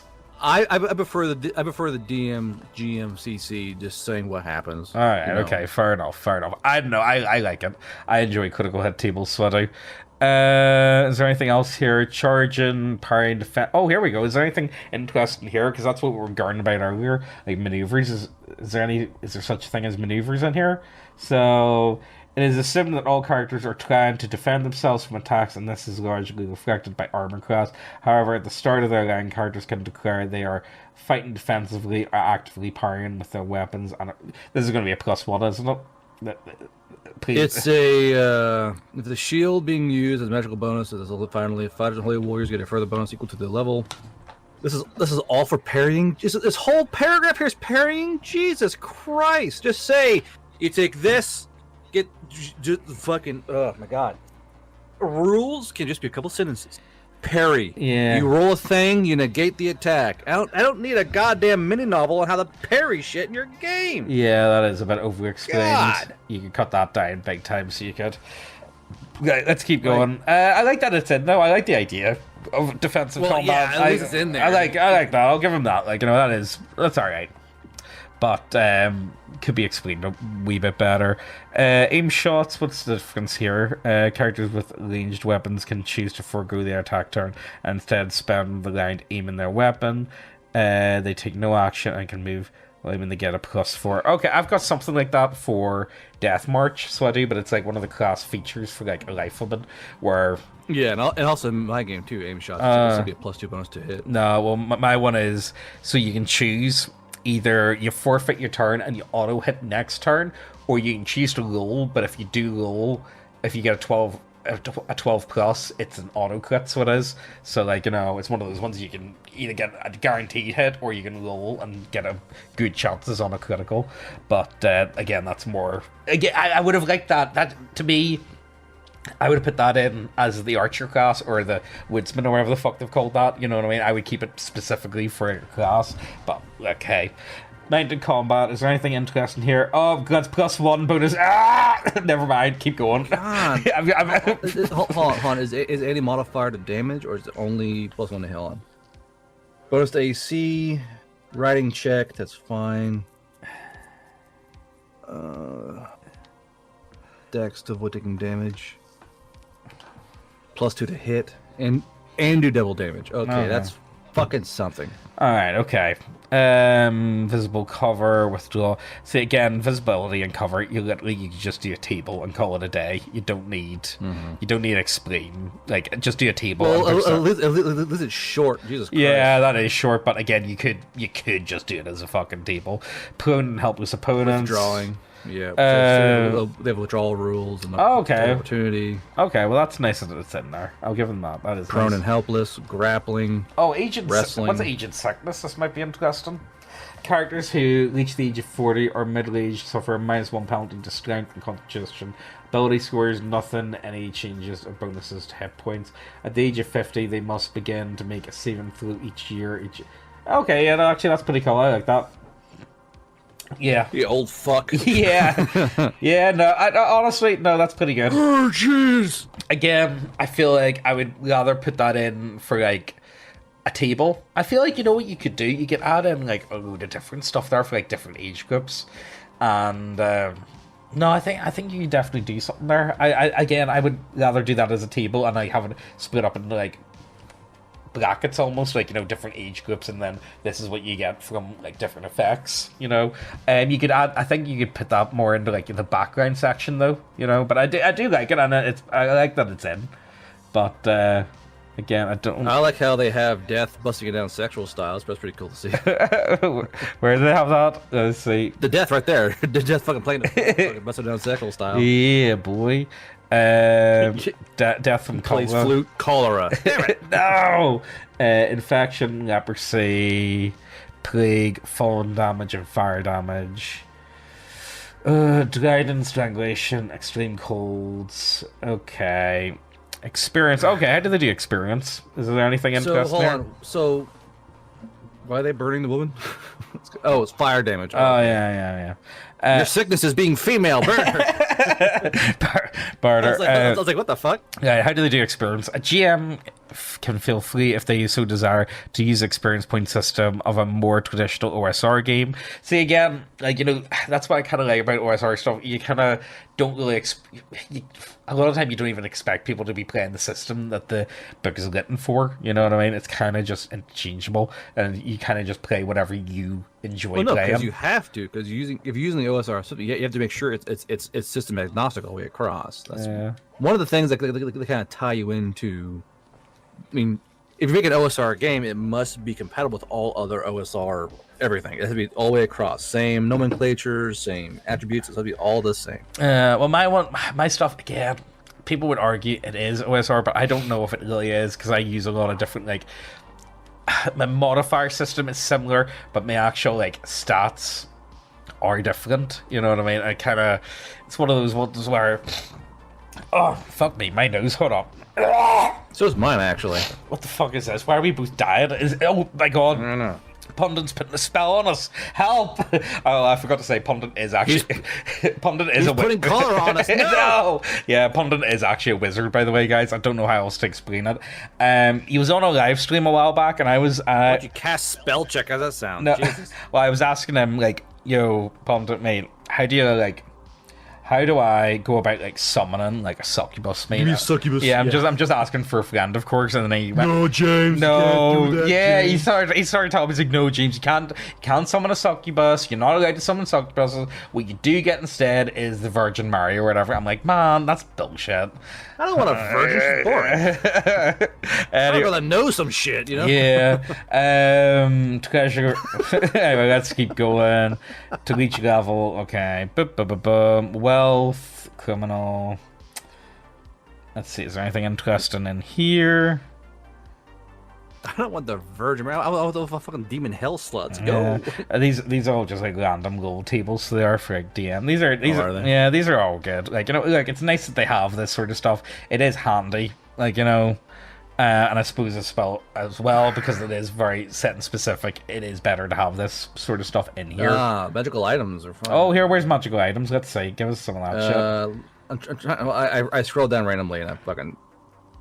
Oh, here we go. Here we go. Magical gems. Is there anything? I swear to God, if it's all +1 shit, I'm actually gonna fucking. Please tell me it's more than just +1s. Well, they're not all +1, but a majority of them are +1. No, yeah. don't be at that to me. Like some do stuff, like the rings do stuff and all that, which is fine. Okay, self-cleaning And some clothes. fine stuff. +0 dagger. What? What's a lucky penny? This is a single denarii piece. It's enchanted to always land on one side up. Okay, that's pretty good. Actually, I kind of like that. It's like a mundane magic item. Alchemical coins, gloves of lock picking or pickpocketing. So these are all kind of standard items. Okay, is there anything like particularly interesting here, or do you see anything? The cheese wheel. What's this? This wheel of cheese, when put into a circumference, will roll in the direction it's nudged and to continue rolling until it bumps into a solid object, at which point it will stop. The wheel will come in various sizes. I don't know what I'm going to do with that, but what do you do with this? So there are these sausages of exploding, usually found in a string of 2d6. These sausages look ordinary. If eaten, they're extremely spicy, and the eater must take a saving throw to avoid vomiting and becoming violently ill with intentional upset for the next 2 to 12 hours. But the tip of a sausage is exposed to flame and thrown, it will explode on impact, doing 1d6 damage in a 5-foot radius. I can see some use for that. I reckon I could build a plan around some exploding sausages. I can make that work. Cabbage of sustenance. Right, hold on. What page is this you're on? 194. 194. Retractable sword. Oh my god, hold on. Retractable sword. This sword appears to be a thing. But No, stop. Ring of earthworm control. okay, go for it. This ring allows the wielder to control any number of ordinary common earthworms found within a 100-foot radius. Earthworms can't do anything beyond their normal abilities, though if enough of them are gathered together and controlled, they might be able to move or push an object, which is certainly unnerving. So just, I summon earthworms. Blah, blah, blah, blah, blah. I kind of like that. I kind of like that, not gonna lie. That actually does sound kind of fun. Honestly, like, I love magic items. Magic items, they need a... See, when you're reading through the magic items list on, like, any book, it really needs to, like, captivate you. It's like, you can see, oh, mate, he's gonna have so much fun with that. I gotta give this player this item, because you know that they're gonna be able to use it to good effect. You know what I mean? That's the type of shit I like. Because, you know, finally, the vast majority of people with the Ring of Earthworm control are gonna do absolutely nothing with it. But, Garber, I'm telling you right now, you know at least 2 people that would be perfect. That would be the perfect magic item for them. Tell me I'm wrong. The one with the earthworm ring? Yeah. Alright, Book of Byzantine Magic. This text is written in Greek. Probably a copy of a book from the early 4th century. The book describes teachings that magicians can use to perform a ritual that will allow them to obtain a conversion with an angel. Will in turn guide them. Okay, whatever. Chef's blade, thief's gloves. You know, at least he did better than fucking Thirsty Sword Lesbian and put actual items in the game. Oh, well, you know what? Gotta give him that. Yeah, these are pretty good. I like these so far. See, that's oh, for fuck's sake, what's this? Rin charm. +1. Like, all I like straight up rain. Now, don't get me wrong. I'm not like, I will say there are some +1s in Dice and Demons, and there are some +1s in Death March. But, like, yeah, you do have to have some of that, but it's not like the bread and butter. You know what I mean? Like, it's not like character development shouldn't just be around a +1. You know what I mean? To absolutely everything. You know what? Let's check out monsters for fucking fuck's Right. sake. Jesus Yeah. Christ. Okay. Let's keep going. Monsters, what do we have here? Anything interesting? So, right. Oh, a badger. Badger, common, badger, giant. I will say, I'm not the biggest fan of how the stat blocks are laid out. I do think making like It's a visual mess. yeah, I would have liked like maybe like some form of like box design for it, or maybe like have a it box would help at least organize it. have a box, or do it as like rows, like apart, like, you know, have it like rows beside each other sort of thing. That there is not fun. Or Great. And then also when it comes to like attacks, have that like separate from the actual like stats. You know what I mean? Like have like claw attack and bite, have them like separate. You know what I mean? Because at the minute it's like the stat block's like all the same, and then like you got like a wee descriptive text block, and that's about it. Which again, you know, you do need the descriptive text block, but I would like, you know, you could probably cut this into 3 sections. You know what I mean? Like there we go. We've got a wild boar for special. Boars will keep fighting until they reach -4 hit points. Boars might be solitary, finding groups of TD4. Okay, is there anything else interesting here? So these are all just basic animals. Well, you have giant things. Like, Okay. You know, toad giant, spider giant. Stag. We got big toad. I like him. He's a fun guy. I like his wee smile. He's like Ozzy, since we got the frog in the house, I came in, Ozzy's obsessed with him. He's like Frenchie. Now I will say, about maybe a month ago, I was out the back, and just behind the fence, I did see what looked like the remains of the cats eat. It looked like some frogs' eggs were just left there. Like, you know, it looks like the cats had eaten Frenchie, very sadly. So Ozzy will never find out about that. Safe to say. Oh yeah. Oh no. Well, we'll keep that. That's a hell of a dip. That's not, Anyway, let's keep going. So the demonic creatures we have some demonic creatures here. There's the fucking beta. That's a ethereal woman. It's basically like the Polish fucking banshee. Okay, pretty much. Is there anything interesting? Blotnik, the puddle man. Puddle man. See, this is where I feel like, again, I love monster manuals. Like, I feel like monster manuals are a lot of the time are like the heart and soul of the dragons. I don't know what it is. I just don't care about dragons anymore. I just find them really fucking boring at this point. The dungeon and it's a dragon. I don't know. I just don't find dragons to be like that fun of enemies anymore. You know, I don't know what. I don't know. I'm just kind of bored with them. For me, it's all about like, honestly, I love demonic enemies. I love this. I think on page 216 is actual hand-drawn art. 216, that one there? Yeah. Nah, that's AI, so it is. No, because the very bottom it says the name of the creature. Bessie. Bessie. Bessie. Oh, okay. Well, no, you can't get that with AI art though, where it will like tag it. Like, will? Yeah, if you put the name in. I do think that's AI, so it is. So you have fairy creatures. Nomi. Oh, here, what are these fuckers? I like this guy. I like these. Starman. Baba Yaga, of course, you need Baba Yaga. Is that... yeah, that's original art, so it is. That's public domain, so it is, I'm pretty sure. It looks really Japanese, or is that just me? It does. It looks very It looks really fucking Japanese to me. Baba Yaga. Yeah. Again, this is one of the parts where you can use a lot of, like, public domain, because, like, you know, it makes sense. Let's see... Again, I was kind of disappointed there was no fucking chort. Or is there a chort? Cedar? No chort. Well, it would have been further up anyway.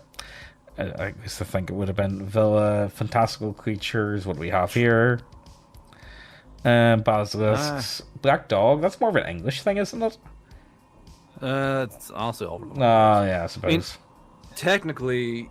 If you want to get down to it, the black dog was first discussed in Northern Europe, but it's one of those things. Chaos slime. Don't care about slime. Anything interesting? The lindworm, interesting. Where's that? Page 230. Oh, no, this is my shit. Look at this, wee fucker.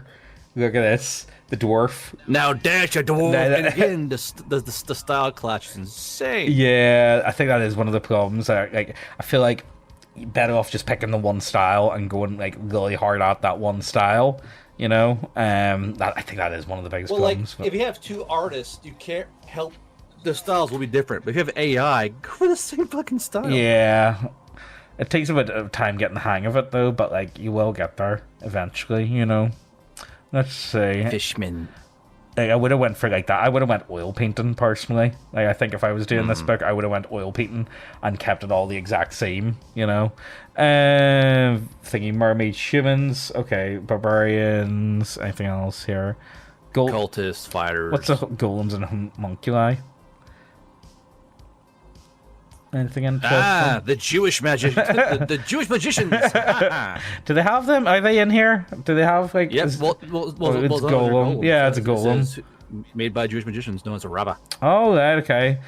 Do they have a rabbi class in here? I wonder. No, they don't. What? No Jewish magic section? Pundit, you fucking bigot. Anyway, look, let's keep going. So I'm looking through all of these fucking creatures, and they're all just basic fucking creatures. Yeah, well, there's some interesting stuff, but for the most part, The Walking Dead, most basic form of living dead, The Walking, are created from those who were not properly buried after death. Is there anything else here? Oh, good. There's an entire timeline for Poland. But that is, I think this is one of the more interesting bits.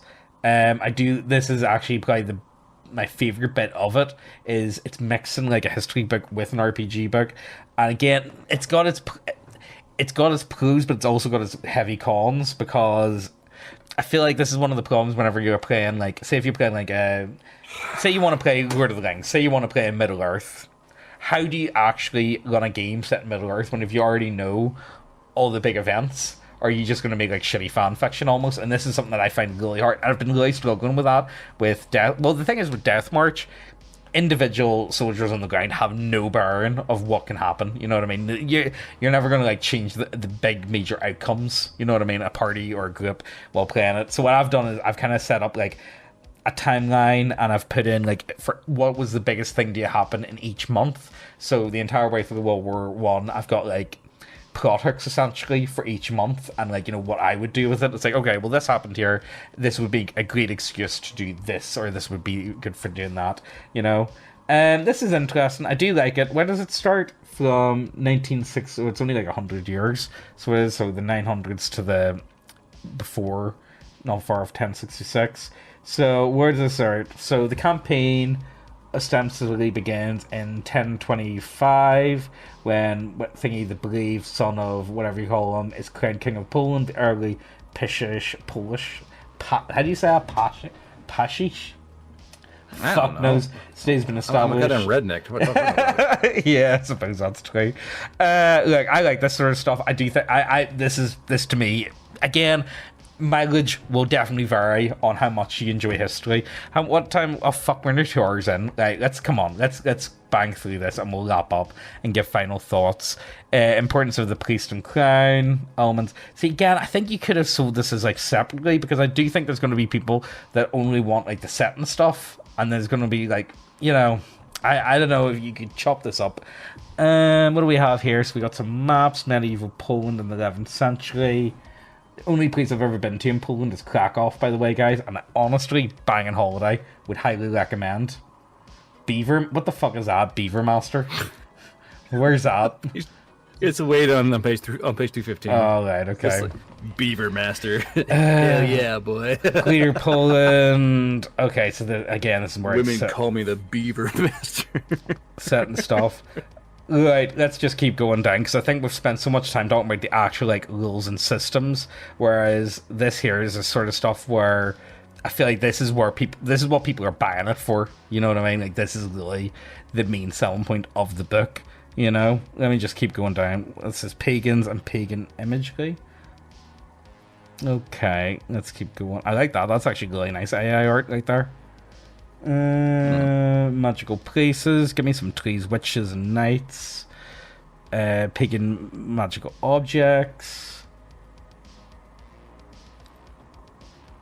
Pagan deities. Oh, here we go. I love this type of shit. The Earth Mother, gosh. Jaster. Yeah, I know I'm very quiet here, guys, but like, deal with it. Road trail and wilderness encounters. I got nothing to add. I was like, ugh. Yeah, no, I love this type of stuff, so I do. Some basic tables for putting up encounters along the road. Stuff. Yeah, hermit table, hunter and woodsman. So, like, I would say, like, honestly, like, look, let's just fucking bang through this and. Okay, and then there we go. So I don't really know what to add, because it's mostly all just like history and local regions and random encounters and yada yada. So, Garbo, what would like? Let me get it up here. Let me see, how much is this book? How much does it cost? So, in pounds, it's for the PDF, it's a tenner. I believe if you're interested in Polish history, and you like OSR stuff, I think it's definitely worth buying. For me personally, I do think it's worth buying. The problem that I have is I don't know if I can actually play it because it's not my sort of... I'm not cut out for doing historically accurate stuff, if I be straight up with you. The system, I'm not a fan of. I think there's a lot of stuff in the system that is really good, but there's a lot of really... Particularly, it's the plus ones that just do me in. I think they're the most boring aspect ever. I really don't like them. Honestly, I would look into other OSR systems if I be straight up with you, because I just find them really boring. The classes were really boring, and there was some other stuff that was really boring. But there's other... See, that's the problem. There's some stuff in here that's actually really fucking cool. You know, But you gotta like wade through all the boring shit. Yeah, I mean, like, honestly, if you're gonna play this, you know yourself whether or not you want to play this or not. Do you love history? Do you want to play a medieval authentic game? Do you really like playing humans? Do you like Poland? If that stuff is for you, then I would say, yeah, pick this up. I would say, depending on whether or not you're actually going to run it or not, I think the PDF's worth picking up for a tenner. And if you're actually going to play it, I would buy the hardback, because again, this seems like this type of thing that you're probably going to be running for maybe 2-3 years. I could see this being a very long running campaign, especially if you wanted to do maybe one session equals 1 year time or something like that. What do you think, Garbu? Would you buy this? Would you I know this is just not your thing at all. I would have checked out seeing the fucking cover of the damn thing. I mean, it's just I don't play OSR. Yeah, so obviously, and it's hard to get you to buy anything as well. Your buying preferences are fucking limited.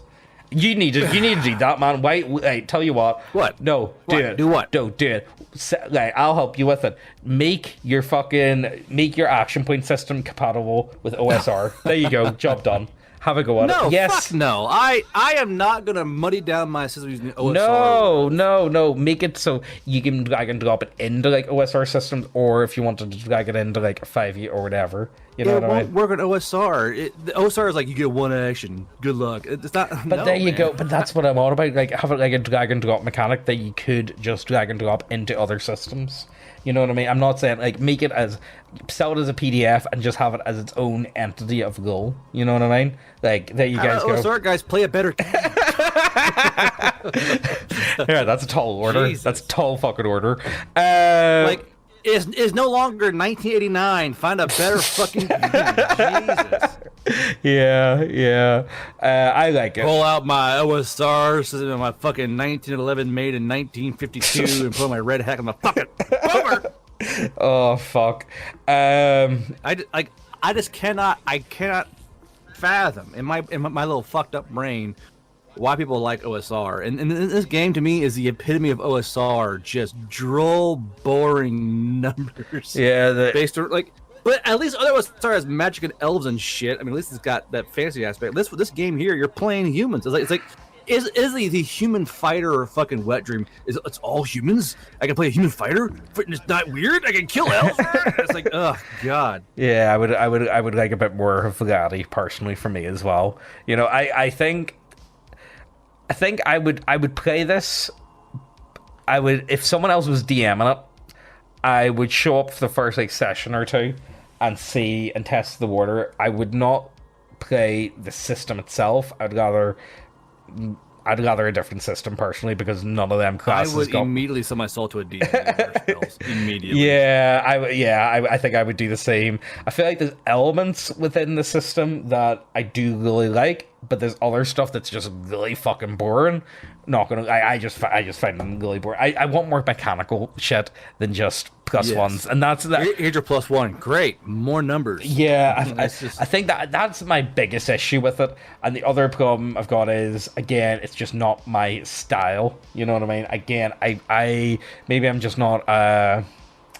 Maybe you're not cool enough. Maybe I'm just too much of a shit poster to be able to play like a serious game, because this is a very serious game, and I feel like unless you're you mean you want to have fun with your friends?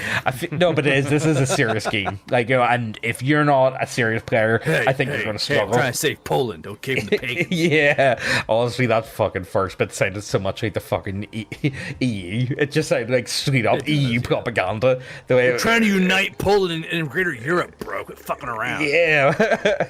and again, that sounds so fucking boring. Yeah, I wouldn't. I would honestly. I feel like I would rather play as the pagans and just like do like hit and run tactics against like and like harass Greater Poland. You know what? I feel like that is like that, but I think that's part of the charm. Well, not just as a charm, but I think that's the appeal of like what people have for Vikings, and same with piracy as well. Like, you know, pirates and Vikings, people just like the idea of like playing as like, you know, I'm here to steal shit. You know what I mean? Being the bad boy. Yeah, you know, and people are just drawn to that sort of thing. So I feel like I would like if I was to do this, I would play it very, very differently than what is portrayed in the book. Yeah, I would not play I am a pious man. No one can move me from the path of God. Like, that's not... No, I'm good. That sounds boring as fuck. I think you could make it fun, but I feel like give me better... If you're trying to get your local church group to play a game, yeah. get this one. Oh, yeah. Okay, yeah. I'll give you that. Yeah. That. You know what? This is the one. This is the one where if your mum kind of backdoor. If your mum still believes in the satanic panic of like role playing games and like D&D and stuff, but mom, I can be a holy warrior and kill the pigs. Oh my god, son, that sounds great. This is the one you want to go for. You know. Honestly, yes, RPG pundit, the champion of Christian gamers. But my problem is, I feel like the book itself, the historical stuff, I really enjoy. I like the historical stuff.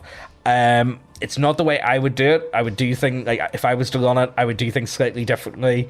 It's just not the type of premise that I would go for. It's got a lot of promise, but I would only be interested in the historical stuff. When it comes to the actual like system, I don't like the system. If I be completely straight up, I don't like the system one bit. It's got elements though. It's got elements that I do like, but that's about it. I don't want to piss people off, but Fatal 2 did it better. No, I wouldn't. No, I'm not going that far. I would definitely rather play this than Fatal. No, like setting wise. A setting, yeah. Well, it depends. You know, again, like you're not interested in history all that much, Garbo, though. You know what I mean? It's one of those. There's history. The one is Romans and shit. Romans and shit. Romans and shit. So, honestly, I think, like, you know, like if you're this deep into the video, you're gonna know yourself whether or not you want this book or not. I feel like I don't like the system, but I feel like I would definitely buy it just for the other stuff. But again, the problem I've got is I bought Sword and Caravan. I actually did spend my own money, and I did buy Pumpkin's Big Sword and Caravan, and I do think it's actually a really cool book, and it's one of the few RPG books where I've actually read cover to cover, because I actually really enjoyed the history elements of it. I actually did really, really like it. This has got the same stuff where I would actually just sit down and read the more history stuff of it. However, would I run this as an RPG book? Oh, you know, okay, look, you know, this is a problem. Would you rather just buy a history book talking about Poland in the 1100s, or in the Pundit, just write a fucking book. Yeah, pretty much. Where do you want to go with this, Garbo? I would recommend it to some people. I'm happy that I have it, but I don't like the system. Honestly, that's the system. I don't like one bit. I really don't like the system. There's too many fucking numbers. And I know that sounds dumb. The numbers, Mason. Fuck. What do they mean, pundit? The numbers. The plus one. Too many. Like, you be tracking plus ones, plus twos, and minus ones, like, just the entire fucking play session. And I'd be like, oh my god. Oh, wait. Hold up. Let me get back up here. Do we have a character sheet? Yeah, you do, yeah. It's way down the back. Let me see the character sheet. That's your character sheet. Yeah, it's kind of fucking poopy. You couldn't put more Polish on that fucking thing. Like, make it like a sausage link as a fucking border. I don't know. Fuck, dude. Yeah, no. Oh, here, what's this one? The character. Okay, so we've got this one here.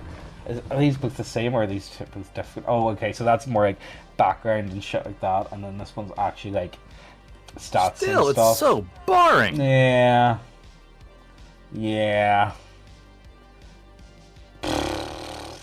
Here. Look, I know we know these people and all that. Look, but it's just I really like Chris. I'm a big fan of Chris. I think what Chris is doing with Mad Sky Magazine is great. I do think, like, you know, some of the formatting has some issues, though. I will be straight up about that. just somehow. Yeah, some issues. I feel like, you know, a lot of it could be definitely perfected. You know what I mean? I think there's a bit of. I think the weird spacing added like fucking 30 pages. That and also, honestly, some of the like rules are just like wordy for the sake of being wordy. I feel like Harry needs to be down to fucking 4 goddamn sentences, not an entire page. I feel like, you know, look, for me personally, whenever I'm playing a game, like, you need to remember, like, how are you using this book? Like, you know, you're going to be flicking through pages at the table. You're going to be trying to, like, get to it as quick as you can. I don't want to be, like, reading, like, fucking 5 paragraphs over some, like, really simple mechanic. You know what I mean? I want something that's just plain black and white a lot of the time. And I don't feel like you need that much. And I feel like, you know what? The setting, I feel like, for me, I would just go, the setting stuff is more than enough for me. I just don't really like the rest of it. Like, this timeline, great. I really like this. I like a lot of the other stuff. I think you could have done more with the monsters, personally. I feel, because I know finally there is more Polish monsters that could have been put in here, you know, and they're kind of. A lot of these are rather basic if you think about it. Yeah. Yeah, because I know there is other stuff that could have been put in, you know what I mean? But, that's just me, though. Where do you want to go with this? Right, so, look, guys, I think we've already said everything that we want to say. I think the PDF is a reasonable price for a tenner. I feel like some of them prices, like 60 quid, is a bit premium. Yeah, the only thing worth buying is the PDF. I think that's like my hard opinion. Just if again, you are going to know yourself whether or not you want this or not. I think there is a lot of interesting stuff in here, and I do think it's worth checking out. But mileage will 100% vary, safe to say, because I can tell you right now, as we've already said, this isn't a game that I myself could personally DM. I just don't have it would turn into a massive shitpost. My games just aren't like this, and I just don't play as strict as this sort of stuff, you know what I mean? If I was to buy it, I think I would go for the hardback standard. That's why I would go for the £35 one if I was, but I know myself, and I would only buy books if I know I'm going to run it, though, and because I know I'm not going to run this, I wouldn't. But that's where I would go for the hardback, just for the sake of, I know that if you're going to buy this, you're going to be playing this for a long time. And also, you know, I will say that it does have everything that you need.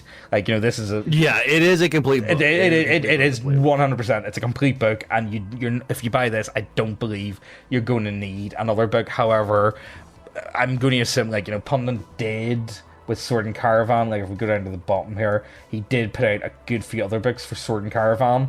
Like, you know, he put in, like, a few other ones, which I feel like could have just been put into Sword and Caravan. I bought one of them, the Social Encounters, and the Social Encounters is actually quite good. It's well put together. Although I will say it is all just +1s, but they're +1s dependent on... It's interesting, but I don't want to go too far into that. But it's a nice mechanic to add on to Social Encounters. That's all I can say about that, but this isn't about this. Is there anything else worth bringing up? What else do you want to say? You guys know if I got nothing. Yeah, I really got nothing. I hope someone find this interesting. Sorry, Chris, if you get really upset with me over... I'm sorry, Chris. You traitorous bastards!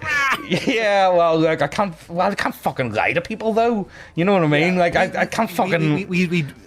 that's the thing. Me and James. I can't did fucking long before we even started. We said we will never lie. I don't want to be like, yes, this is, you know what I mean, this is the best. Well, I'll say that about Dice and Demons, I'll say that about the best. I suck this game's dick. Yeah, I'm gonna do that for my own game, for God's sake. But surprise, surprise, I actually like my own books. Okay, I wouldn't have put them out if I didn't like them. But yeah, like honestly, this like has a lot of good stuff in it. It has a lot of stuff that I just don't care about. You make up your own mind whether or not you want this or not. I think the PDF is worth checking out. If there's some nuggets in here that you think are interesting, I think the PDF is worth a tenner. I think that's not an unreasonable price. Yeah, the PDF for a tenner is an easy as done. You can take it, you can use this for your setting, other settings, as an idea trampoline. Yeah. Whatever you need. However, I would never buy this as a book. Yeah. Like, and it may seem mean, but I would never spend money for a hardback of this. Yeah. Well, you would never. No. You would just never run it. And I think there's some stuff you would maybe take and run with, but you wouldn't there isn't enough for you. No. Why would I spend money for a hardback of an AI art filled book? I would. PDF, fine. That's completely fine. I would not pay for printed AI art. Nah, I don't know. It depends. I think the AI art, it depends. It's all over the show though. Like the cover I like, but some of the stuff, you know what? I'm not going to get into the fucking. I'm not we're already at the end of the video. I'm not going to get into minutia about fucking AI art because I don't just. I don't want to add an extra half an hour of fucking talking about something where 2 hours. Yeah, later. It's not worth it, guys. Hopefully, fucking Pundit doesn't actually lose his fucking mind over us talking about this. Pan shaking with rage. Overall, mileage will definitely vary. Smokes pipe angrily. Fucking Neckbeardia.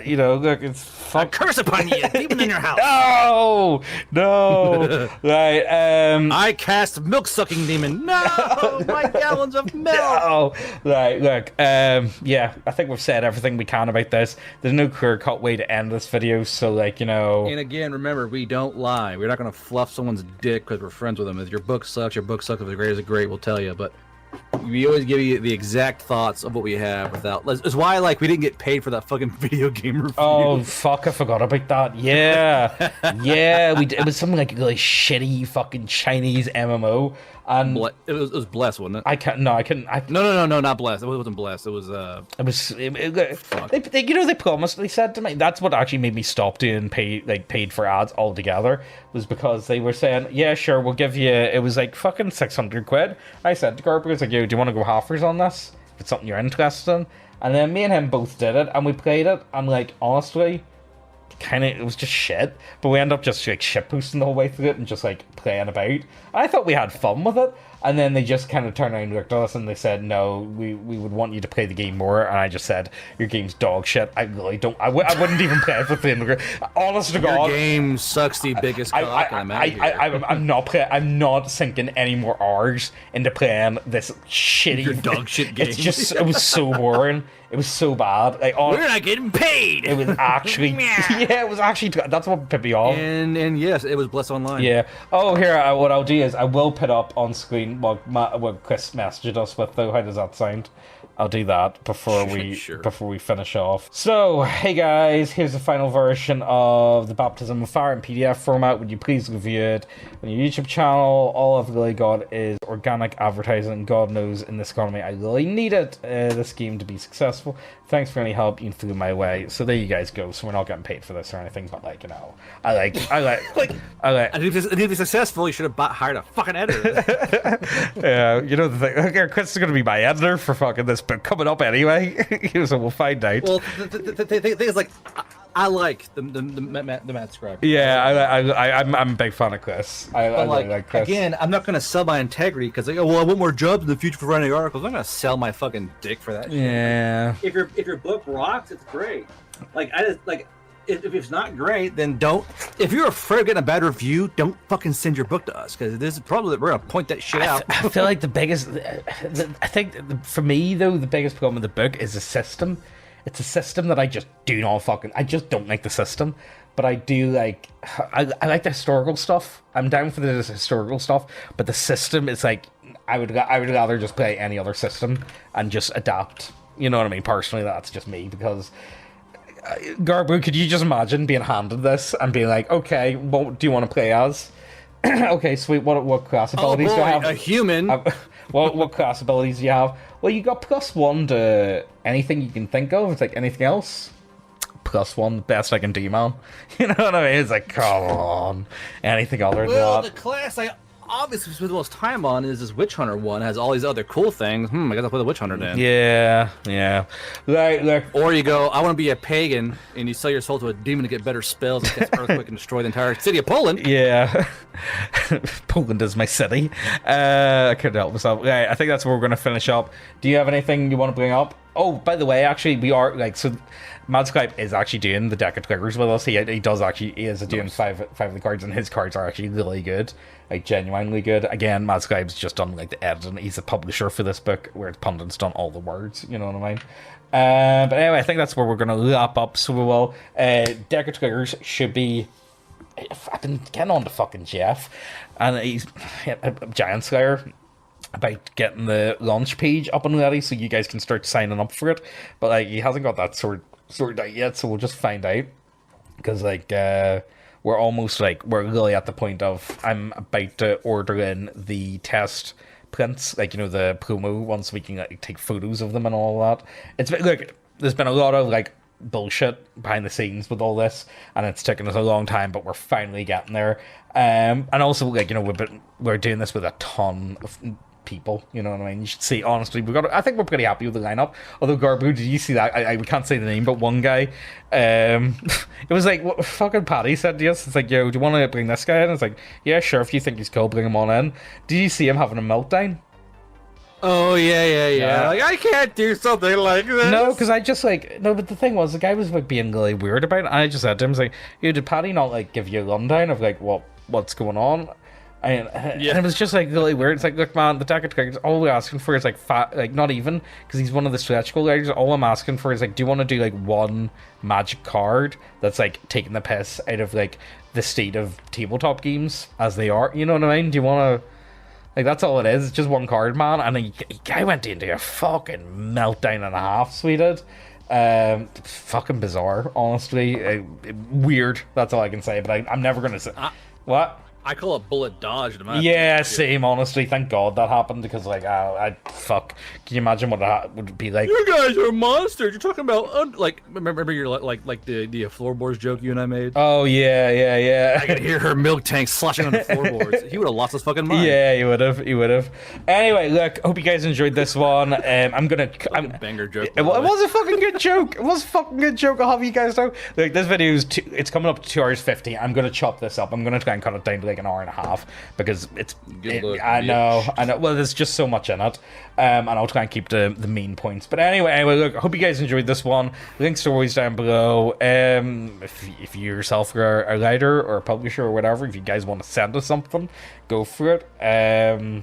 You know, we'll try and be as straight up and what we actually think of it, you know what I mean, as we can, and we'll see you next time. Bye.